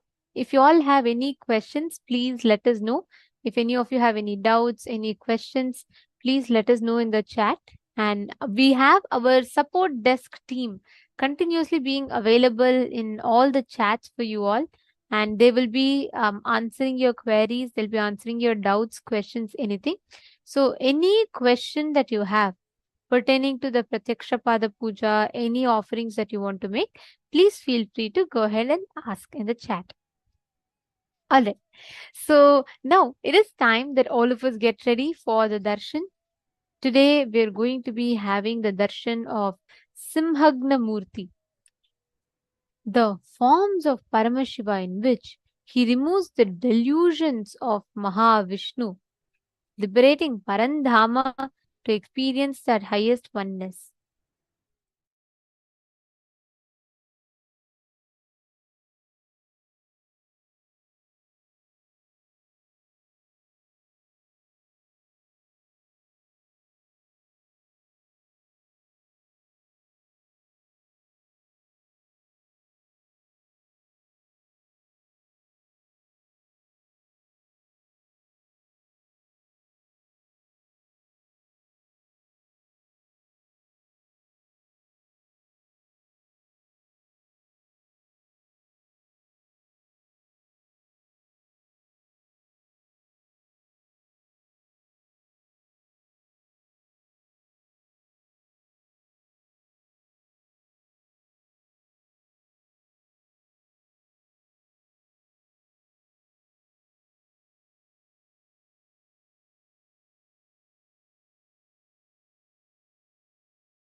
So hope all of you had a few minutes, and yes, you all can let us know your questions, your doubts, anything if you have. And the darshan will be starting very, very soon. And we request all the participants to please be seated. Please come and settle down. And we are going to be entering into a very, very important session just before the darshan as part of the initiation preparation. We request all of you, see, today's initiation is something very important. It literally raises our frequency to the next level of existence. So, how many of you have invited your friends, family members, any of your near and dear ones for the darshan today? Please post in the chat, and we request every one of you to take a few minutes and invite your friends, family members for the darshan, and let them not miss today's initiation, especially which Swamiji will be initiating us to experience the highest frequency in. Actually, I just wanted to ask all the participants who all want to have a real breakthrough, like really you want to have that experience of Nirvikalpa Samadhi and then manifesting Navakhanda Yoga Samadhi and having the intense Kundalini awakening. One of the best ways you can manifest the spiritual powerful cognitions in you as powers, as spiritual experiences, there's one technique that can easily help you in manifesting any of your powerful cognitions as your own experience. Any guesses what this is? What is the technique? What do you think is a technique through which you can make any of your powerful cognitions, any cognitions that you're listening from Swamiji, the revelations you're hearing from Swamiji, the clicks you have had, to manifest it as your own experience? Come on, take a guess. Okay, I already saw one person has posted the answer. I'm not going to read that out till everyone else posts. Each of you guess, take a moment and post it. I'm seeing various answers coming.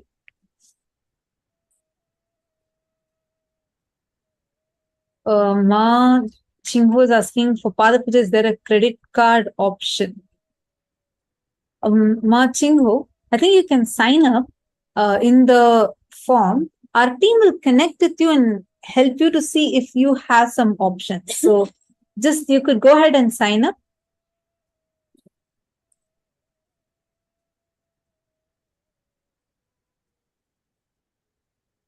Okay. Build persistence, unclutching, enriching, sharing and enriching, oneness and surrender, enriching, question mark. enriching, yes. Most of you are right. Enriching is the answer. Enriching is the way how you can make the powerful cognitions as your own experience. Listen carefully. Whenever you are enriching another being, you see, when you listen in the class, 25% of actual learning and internalizing is happening. The rest 25% happens when you start sitting and doing the manana, like contemplation of it. The next 25% happens when you start sharing this with others. And that itself will start making you live these principles, live these cognitions in your life. I've seen actually in last season, I saw many participants had written their experience and posted. And one of the remarkable ones that I saw was how two friends, one of them enriched the other person, and both of them came and attended the program, and each of them saw breakthroughs happening in each other's lives, and that itself became such a powerful driving force for both of them to experience it more and more. So they both were intense and had such amazing breakthroughs. Understand, enriching is a way. See, you might be thinking, What is the effort for you? It's all about, okay, you're just going to be taking a few minutes and sharing this, that there is a program like this. It's free. You could come sit with me and attend, and Just sharing passing your the information. yes, and sharing your experience, right? But that can do something really amazing to the other person. And when you enrich the other person, the other being gets enriched, it will in turn enrich you. Your being will get so powerfully enriched. Take a moment. I request all of you, whoever wants to have a really powerful experience, take a few minutes. Choose at least 5 people. And any of look Look through, through it it. could be any of your near and dear ones, someone who's really in need of some energy, or someone who's just like really need of money, really need of a breakthrough, or someone who's just like happy but you want to give them and make a difference in their life. Choose all of these, any of these, and reach out to your just 5 relationships in life. So now I request all of you, please go to the Zoom chat, and whoever is going to be reaching out to people, and you're able to think of a few people in your mind, post how many people you're going to be inviting for today's darshan. Wang Jikin.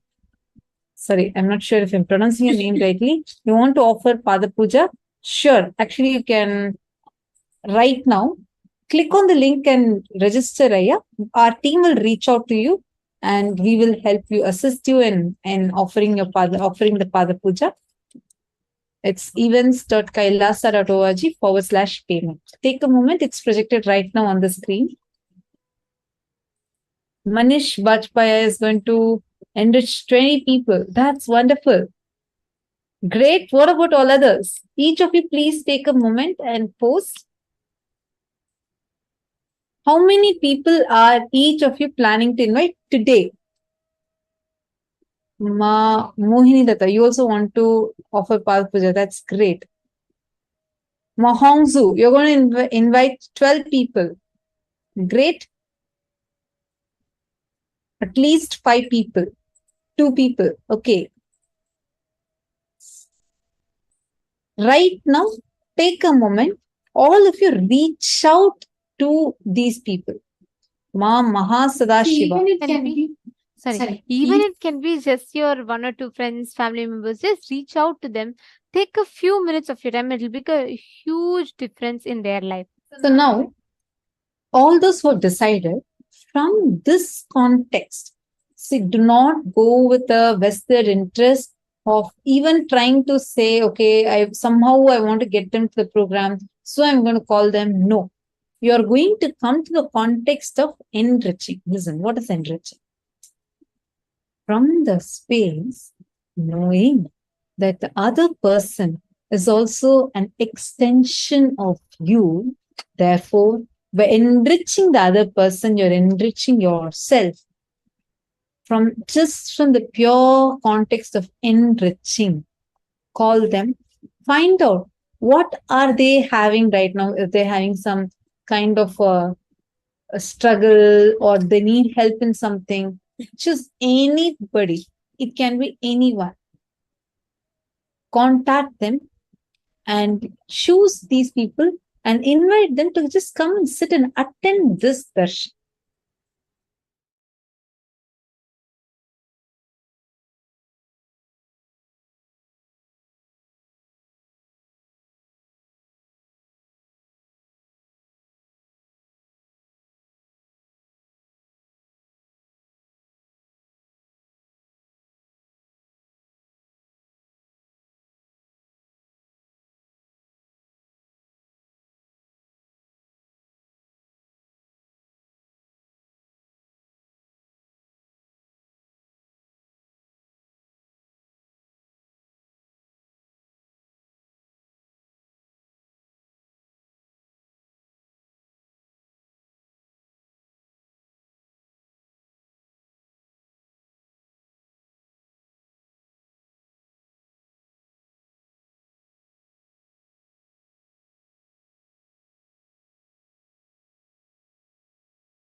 take a few minutes and invite your friends and family members. It can be anyone, it can be even your colleague.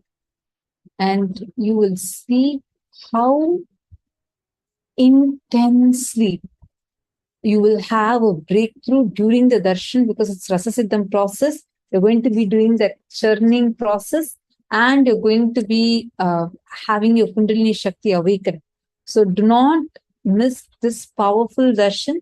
Invite your friends. Let them just come and sit in the darshan and receive the darshan today. Especially today's process, right? It's all about awakening the Kundalini Shakti.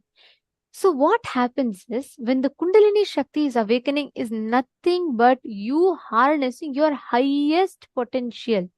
So listen very carefully. Every one of you that are inviting people to attend, you are literally giving them their highest potential. At the same time, you are manifesting your own highest potential by continuously enriching and expanding. Getting it? So every one of you, take how much ever you can. Even if just 5 people you do, that's great. Start with that, so you can have a deep experience in you. And I see a beautiful experience Mihri has posted. I invited one friend in April to attend PSM3. She just attended only one day. Her medical hazard was removed and she found the current job in bank. Wow. See, amazing, Ma. More and more you enrich, you will be having such amazing experiences. Now, how do you feel? Right? For you, it was just one invitation to reach out to this person, but you have made a huge miracle happen in her life. Take a minute, all of you take a few minutes and reach out.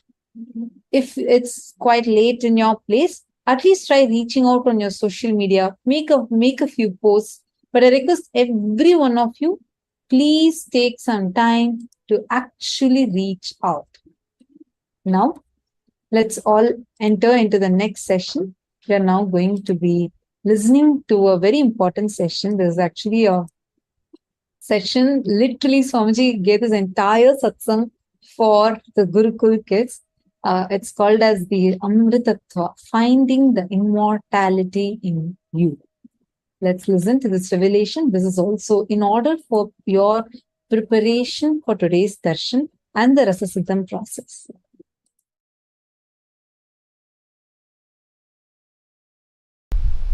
Listen very carefully. You need to understand this word Amritattva. There is something in you which does not lose itself even while you go through the dream, while you go through the waking state, while you go through the deep sleep. Relaxing into that something is what I call Amritattva, immortality. Start finding that something which does not lose its existence while you go through a dream state or deep sleep state or waking state.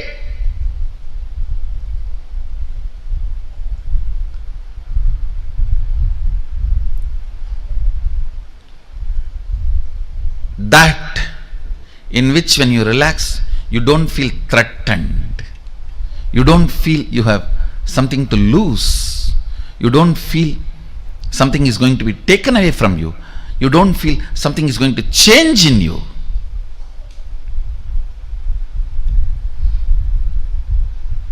Amritattvam.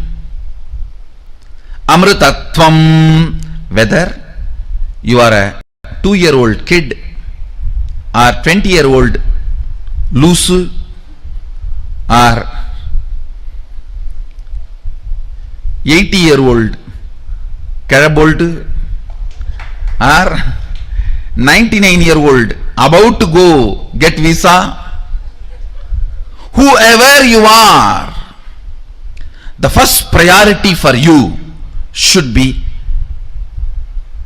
recognizing that part of you. Actually, it is there like a bone marrow in you.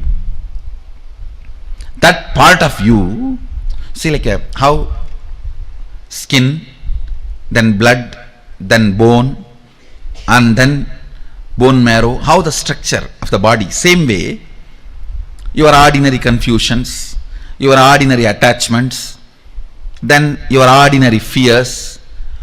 Then if you dig deep into you, the core you, inside the core you, just like inside the bone marrow, inside the core you is sitting that immortality, amritatva, which you don't lose, or which does not recognize any of the physical, mental pains you imagine. You go on imagining physical, mental pain because of the hidden payoffs.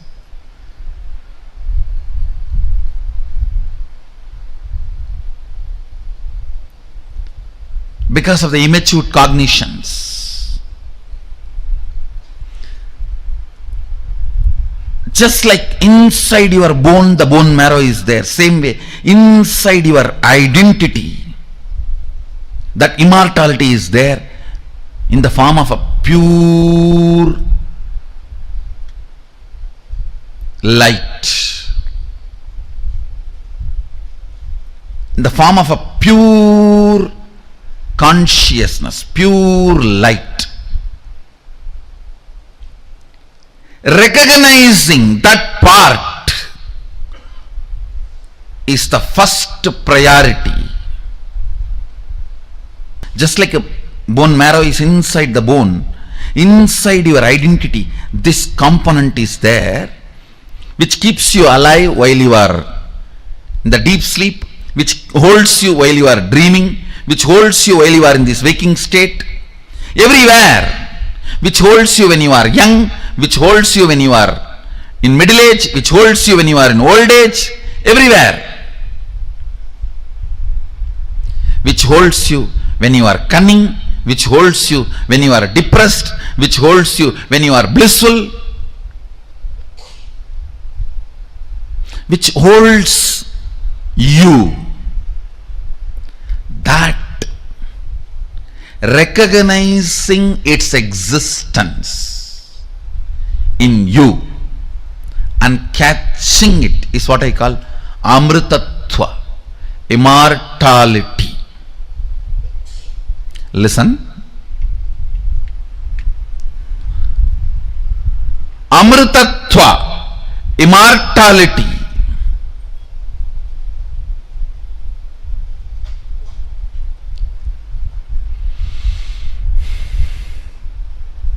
Amritatva, immortality. It is actually just like your bone is filled with bone marrow, your core identity is filled with that immortality, with that amritatva. It is in the form of pure light. It does not change when you have body, or it does not change when you don't have body. It is there with you forever. From the time you remember you, from the time you disappear as you. Even before you remember you, it exists and supports you. Even after you forget to remember you, it is going to continue to support you and hold you. It does not get worked up. It does not get messed up.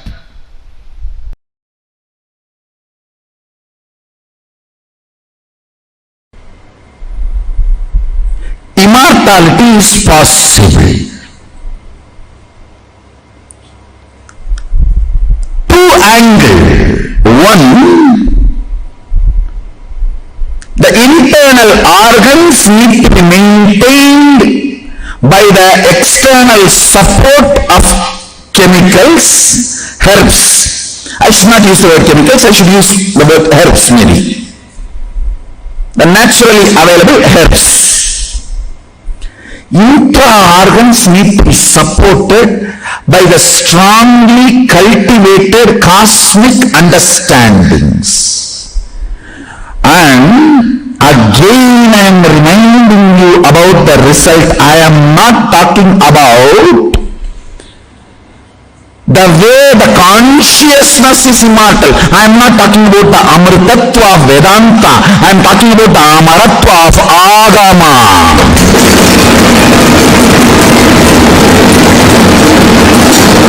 Understand? I am not talking about the amritatva of Vedanta. Oh, you are God. You are always God. You will always be God. No. I am not disrespecting that, but here when I claim immortality, I am not talking that language. I am talking about immortalizing the hand, leg, face and the body, physical body with which you are associating yourself and enjoying the life. So once more, I am explaining the fundamentals. The internal organs need to be attended with herbs and intra-organs need to be attended with cosmic principles and understandings. Please listen. Our masters have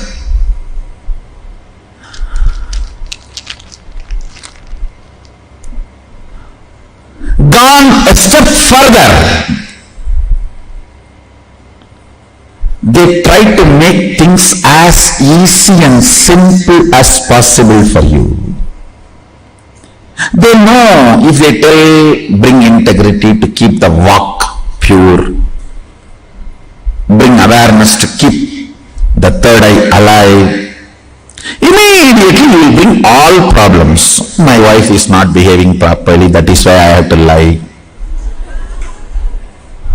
My husband is cheating on me, that is why I am not able to all the time happy, peaceful.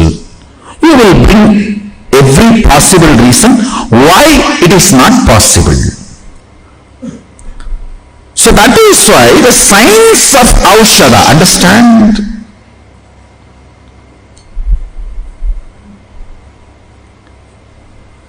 Converting matter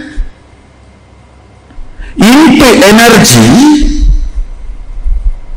or energy into matter forms the foundation of the principle of Aushadha. Let me explain more precisely. Your various glands. There are certain glands in your system responsible for release of male hormone or female hormone. You don't need any extra chemical from outside. Just a thought current can trigger that gland and hormone can be just pushed or injected into your system. Same principle, understand? Certain thought current can be converted, put inside matter, can be sent in your body either through applying on the skin or orally. That can generate the thought current into your intra-organs and keep your intra-organs active, in turn keep your internal organs active, in turn keep you immortal.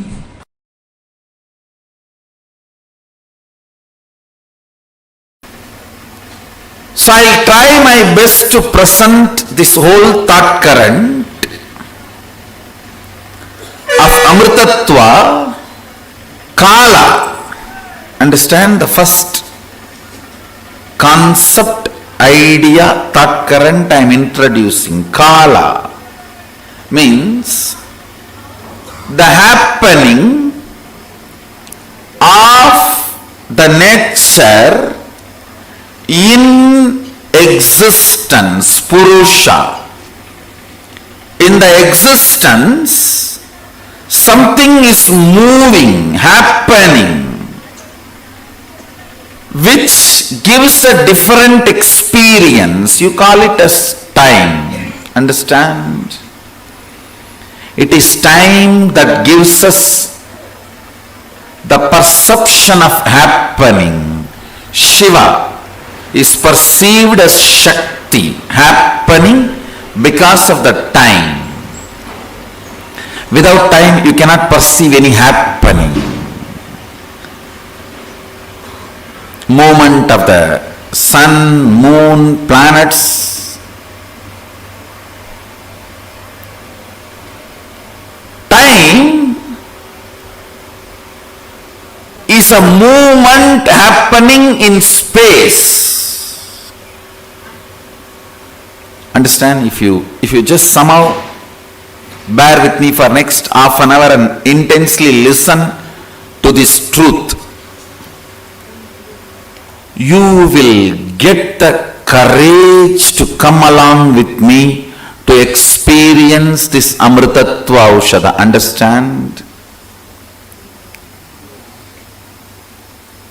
Now you need tremendous courage, which just cannot come by your devotion or emotional attachment. No. Love alone will not be able to pull. That alone cannot give you enough inspiration to travel with me in this whole process. You need understanding. All your components, logic, love, everything need to cooperate for you to come with me in this journey of Amritattva.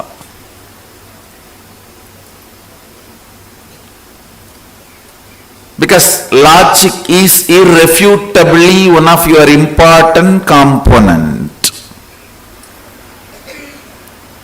Do not allow tiredness, boredom, non-listening now. Listen intensely and sincerely. Kala, like movements of the nature, sun, moon, planets, the whole flow. The Kala is converted into our day-to-day time by our mind. Listen, movement of the sun, moon, nature. For example, before the invention of the clock, any time measurement system, whatever we know was happening is Kala.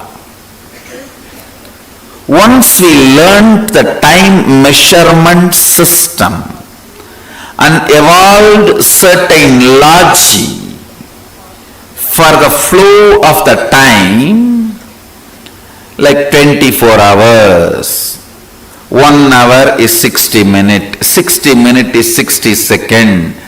When we started evolving certain mechanisms to grasp and measure the unit of time and try to come to terms with the large happening of Kala with our mediocre understanding of time. Listen. We feel lost, overwhelmed with understanding of Kala. It's too big, too vast, too much.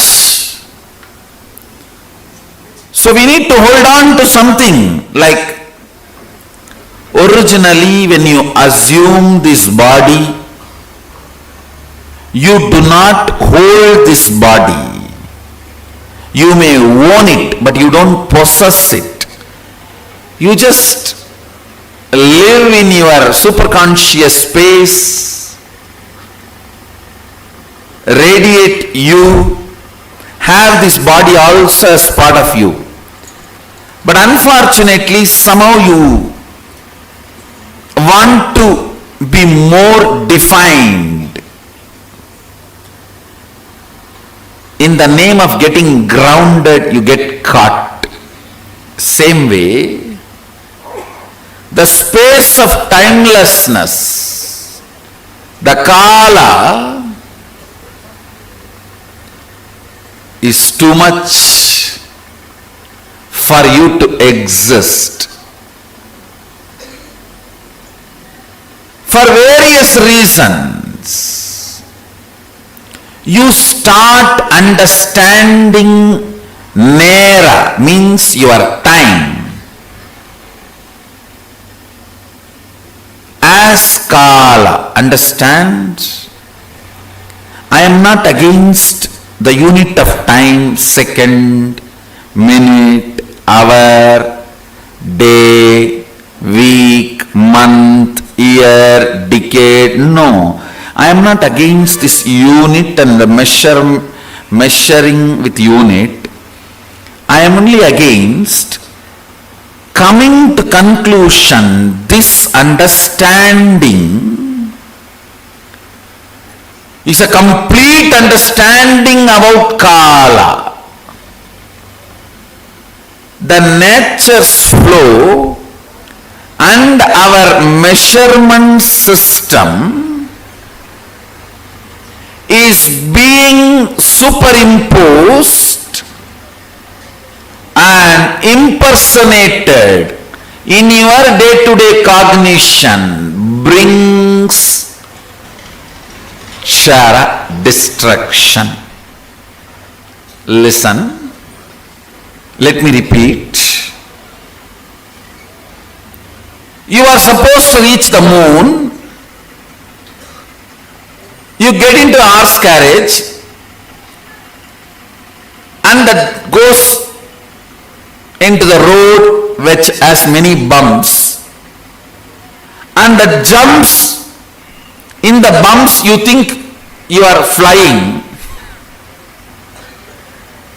and you are inside the carriage which is completely curtained. In this delusion, how many hours you may travel in the horse carriage? You may go up and down but not to the moon. That is precisely happening in us. Listen. The innermost core space in you is constantly in the mode that you are beyond the Kala. In your day-to-day life, you are constantly cognizing Kala as your day-to-day time.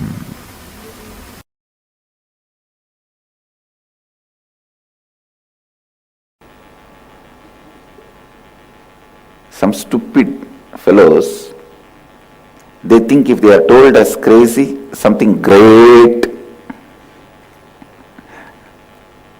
and they put that also as a pride in the Facebook. And you need to know you are really crazy.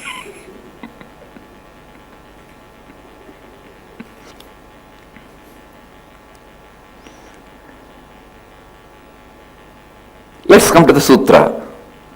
Tattavato anyanatyeti tishtattasmin napo matarishvadatati.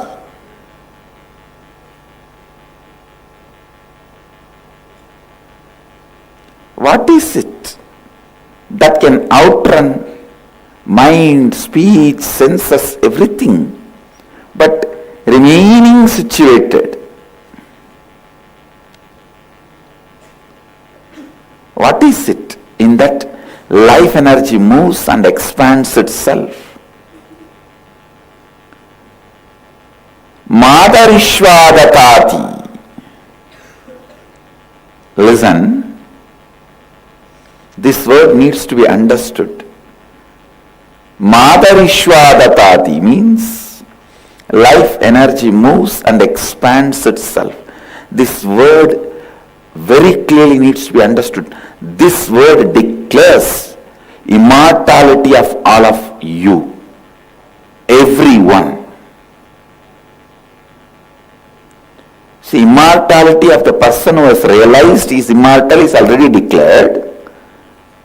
But even the people who have not realized they are immortal, even their immortality is declared in this verse, because the Upanishad says very clearly, consciousness is the space where life energy, Matarishva, moves and expands.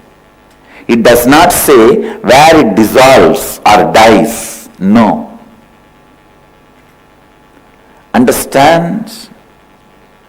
You moved and expanded, moved and expanded, moved and expanded, never took birth or died. Understand?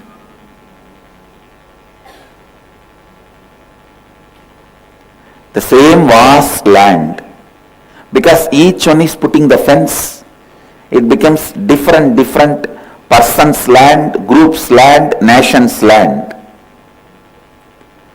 I'll tell you the secret. Same way, in your life, the idea of birth, youth, old age, and death, this corruption of fencing happens because the corruption in the love. Please understand.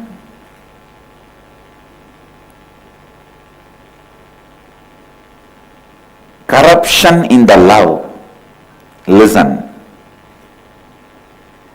The friendliness of the mother, when it is fenced as compassion and care, friendliness of another girl, when it is fenced and declared as relationship, the non-existence of the so-called friendliness of compassion or the relationship called aloneness and old age and impossibility of any of this corruption of love. Even in corrupted form of love, when you can't relate or live, you call that as death. Understand? Listen. I'm completely touching a different truth. Why you feel birth, youth, old age and death.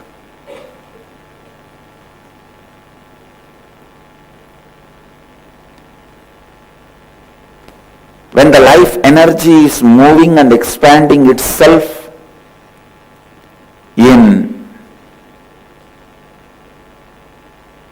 consciousness, the smell of the consciousness is friendliness.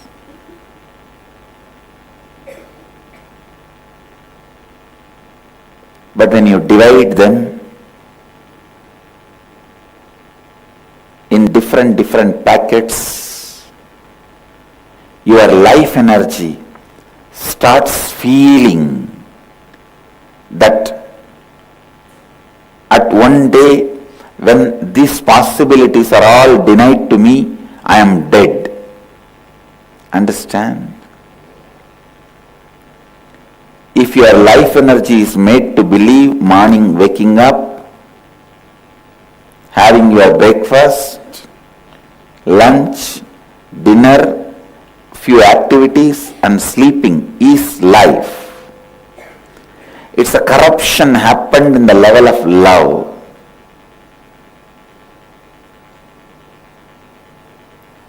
I know still many are not able to catch what I am saying.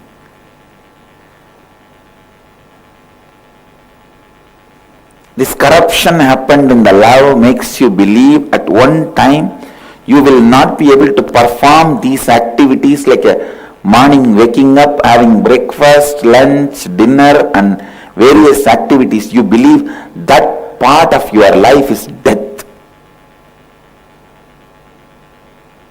Whatever you perceive or unable to perceive, based on that you define your life. Understand, life is not based on whatever you are able to perceive or unable to perceive. It is based on what exists. Sometime your mother may not show friendliness. That does not mean she has lost her love for you. Sometimes the life energy may not provide the breakfast you want. That does not mean it has killed you. Your immortality is the truth.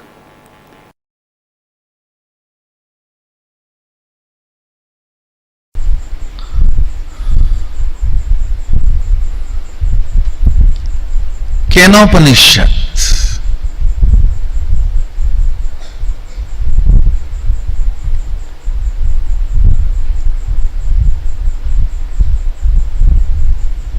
The sacred secrets revealed in the Kenopanishad.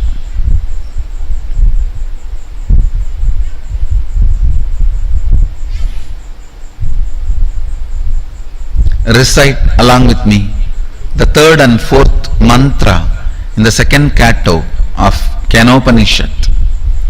Yasya matam tasya matam matam yasya na vetasaha aviññātam vijānatāṃ vijātama vijānatāṃ.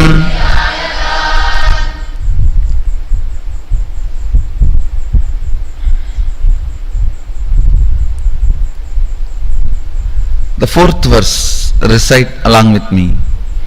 Pradibodha vititam matam amrutatvam hi vindate atmana vindate veeryam vidyaya vindate mrutam pradibodha viditam matam amrutatvam hi vindate atmana vindate viryam vidyaya vindate mrutam.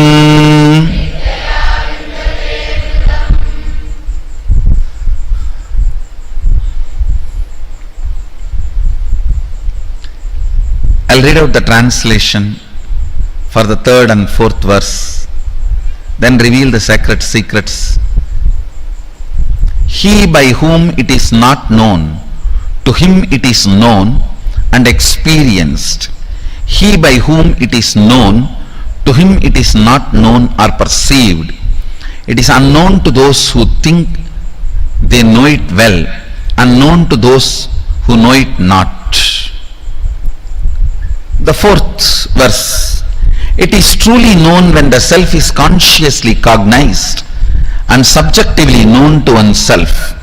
In each state of consciousness, with every modification of the mind and intellect, through such complete matured cognition of the witnessing self is attained immortality, amrutattvam, existence in one's own self.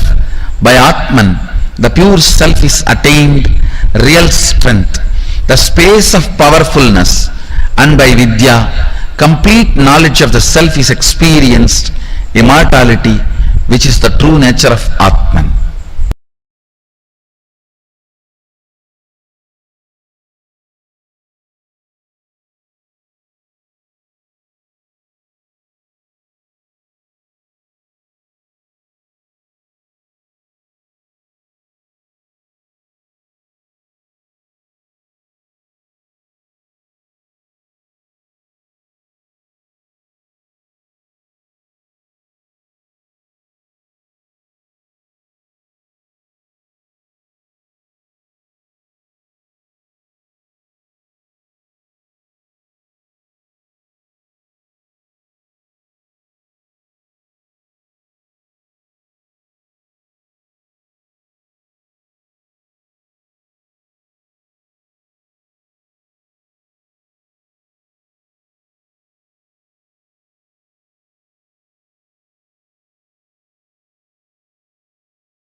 Today, through the initiation, we're all going to be receiving this very experience. We are going to be identifying where that Amritattva component is there in us. What is that? Which is there inside of us and is untouched by any kind of ups or downs that is happening. This part of immortality, which is hiding and sitting inside of us, remains untouched. That experience of experiencing that part, the core of you, that core which does not get shaken no matter what happens outside, which does not get destroyed no matter what else gets destroyed or whatever happens, no matter your high, your ups, your worst downs, this core of you does not get perturbed by any of it. That core of you are going to get to experience today during the darshan, literally experiencing that Amritattva component of you. Get ready, because now we're just a few minutes away from the live darshan. I hope all of you have your family members also who have joined. And a few minutes. And like many of you had posted, you're going to invite at least 7 people from your family like that. Make sure you're reaching out. Understand today's initiation, especially with the Rasasiddham process, is a very, very powerful initiation where Swamiji is going to be literally connecting our Kundalini and the cosmic Kundalini, awakening us to the highest potential. Some of you are asking if this is the live darshan. What we just had was a recorded session. Now we are going to be having the live darshan starting in just a few minutes. We are going to be having the live darshan starting. Also, we saw an overwhelming response. So many of you who have posted saying that you want to offer Pratyaksha Pada Puja. It is so nice. Actually, right now, in just some time itself, our team will start reaching out to you. All of you can sign up. Whoever wants, you can sign up and start offering Pratyaksha Pada Puja in this auspicious Navaratri time. And I know we all are excited, eagerly waiting for today's darshan.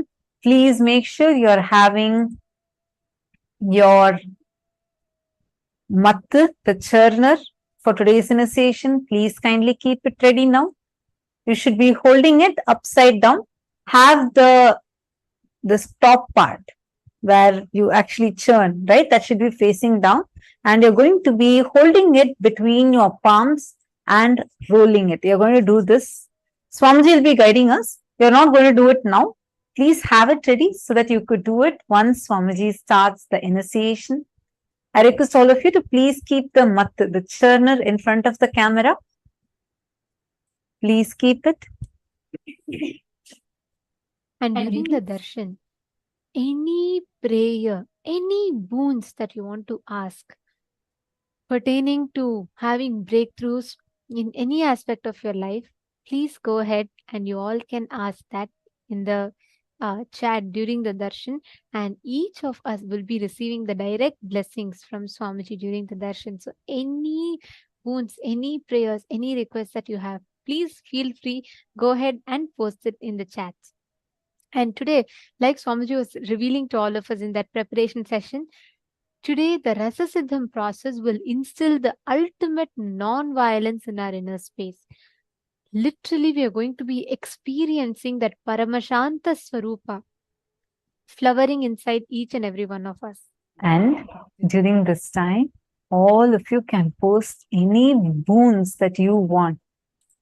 As Sarabheshwara, Simhagna Murti, the form of Paramashiva, who gave liberation to the Narasimha avatara of Vishnu. Very ferocious form. Any of you want to get rid of any particular patterns that you're struggling with, or you want to get rid of your enemies, this form of Paramashiva, as Sarabheshwara, Simhagna Murti, Sarabheshwara, just destroy those enemies, destroy your patterns. Too powerful, extremely powerful. Please post any of those things you are having, any patterns, not right now. Once the darshan starts. Okay, I'm also saying, Robert Ramaya is saying, I will also do Pratyaksha Pada Puja. That's wonderful, Aya. We'll actually have our team to connect with you.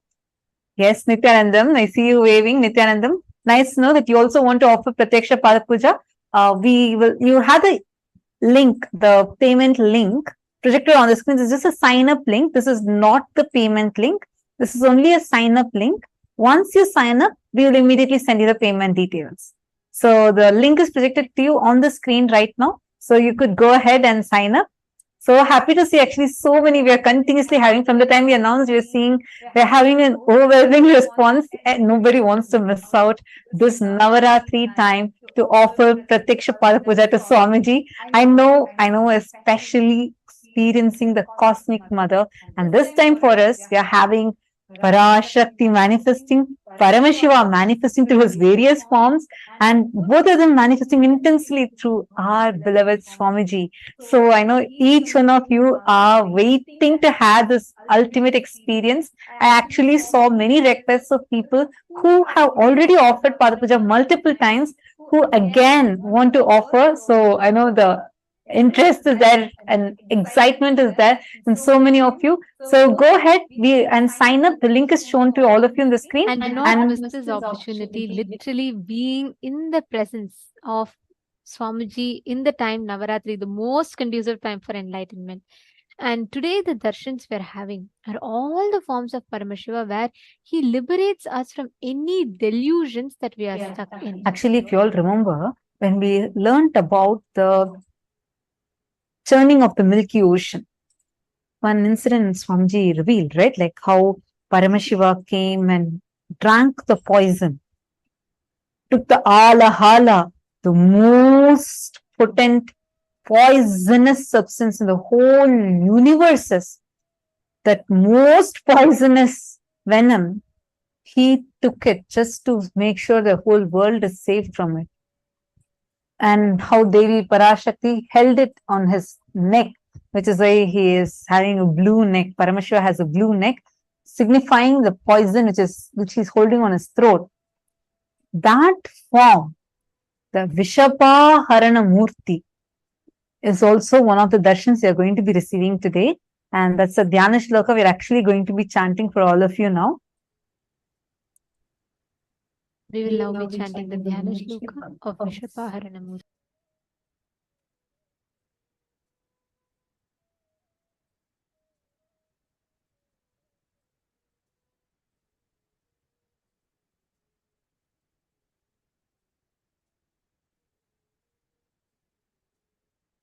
अभयवरदहस्तं टङ्कसारङ्गयुक्तं शशिधरमहितभूषं पीतवस्त्रं त्रिनेत्रं शिवमसितकलाट्यं तं वृषारूढदेवं विषाहरणकमीशं चित्रपिञ्चाट्यरूपम्. The meaning of this verse goes as, this form, the Vishahara, the Vishapa Harana Murti, is as follows. Having the Abhaya, Varada, Tanka and the bow, he is wearing the crescent moon on his forehead, wearing the yellow clothes, having 3 eyes. He has a dark complexioned body and rides on a bull. Such is a beautiful form of Vishapa Harana Murti.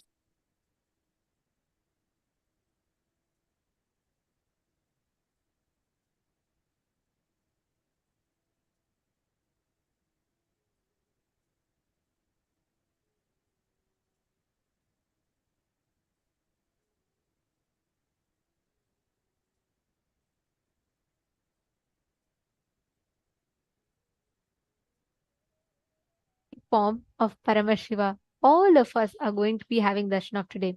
Along with this, all the forms through which he liberated Mahavishnu from delusion.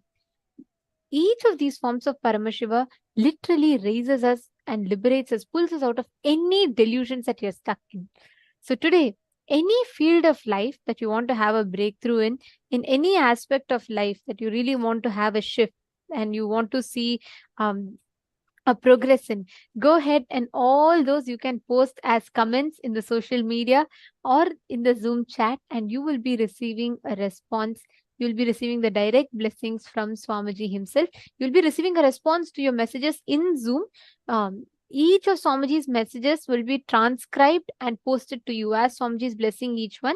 It will be transcribed and posted to you on the Zoom chats. So do not forget to keep an eye on the Zoom chat. You'll be receiving the blessings for each of your boons and prayers in the Zoom chat.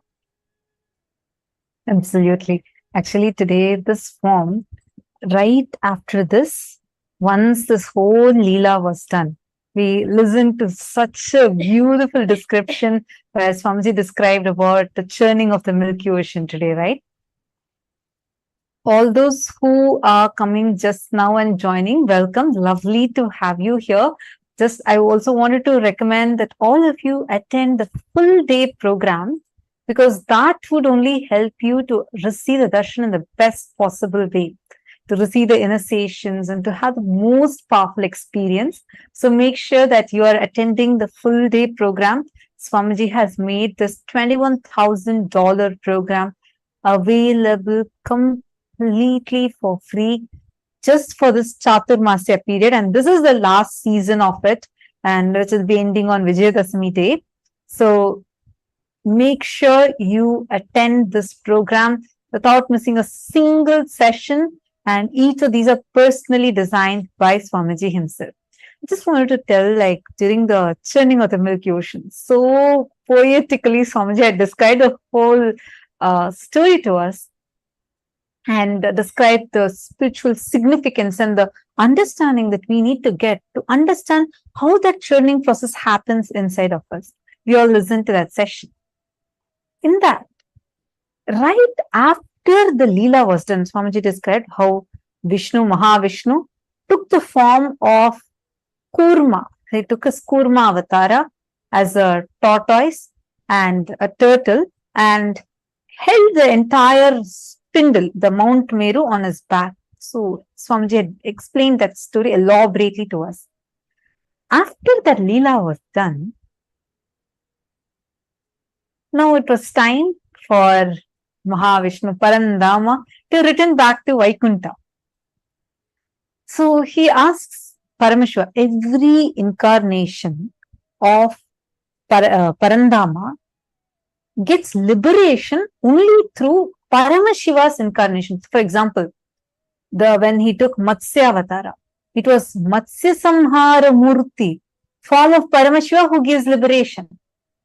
Same way, this form, when Mahavishnu took the form of Kurma, a turtle, and he requested liberation from that form, he requests Paramashiva, saying that, "Oh Prabhu, I just have one request for you.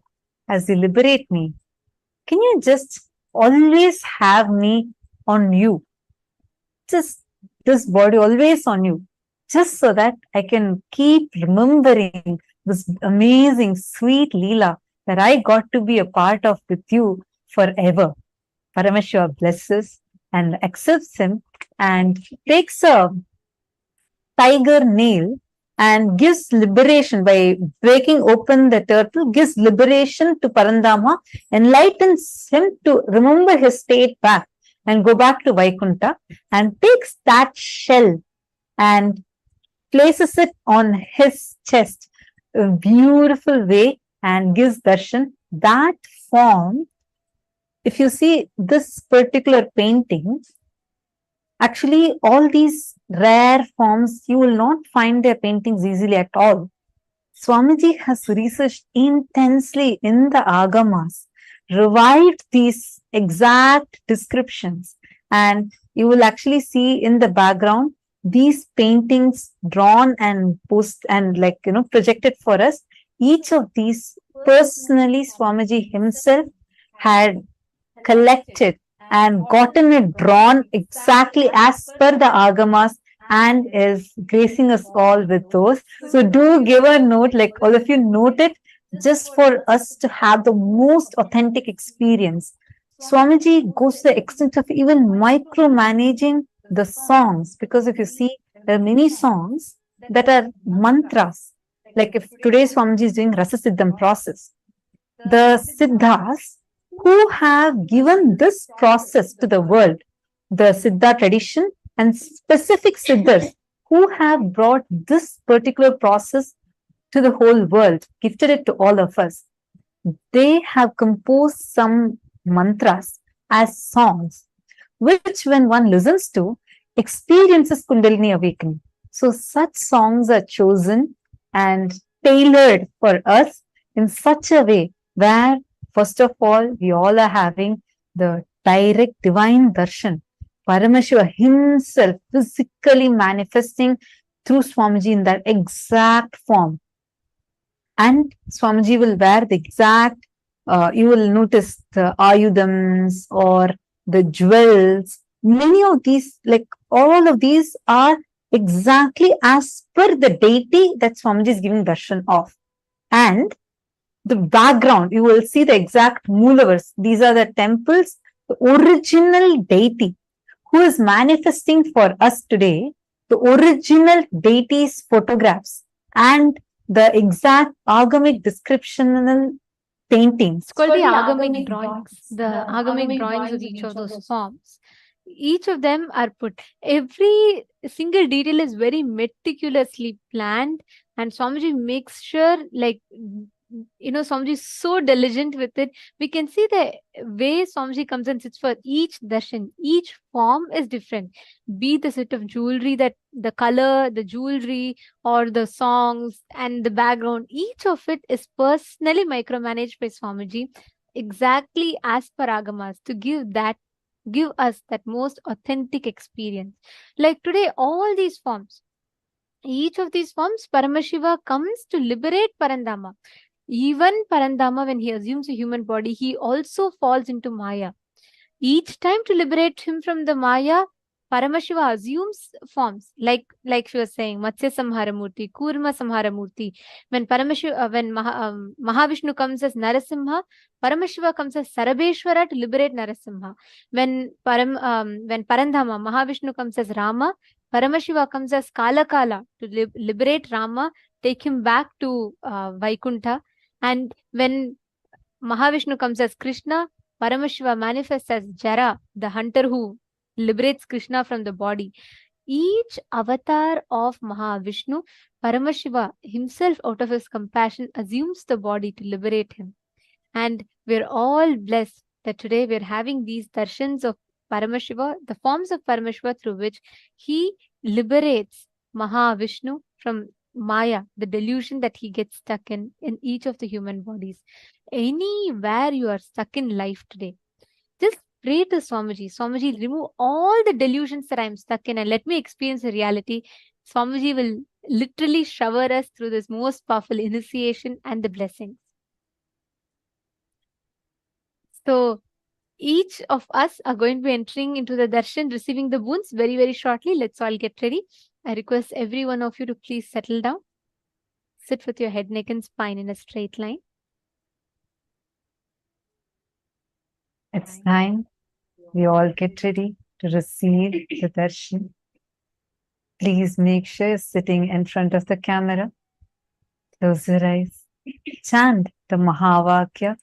Om Nithyananda Paramashivoham.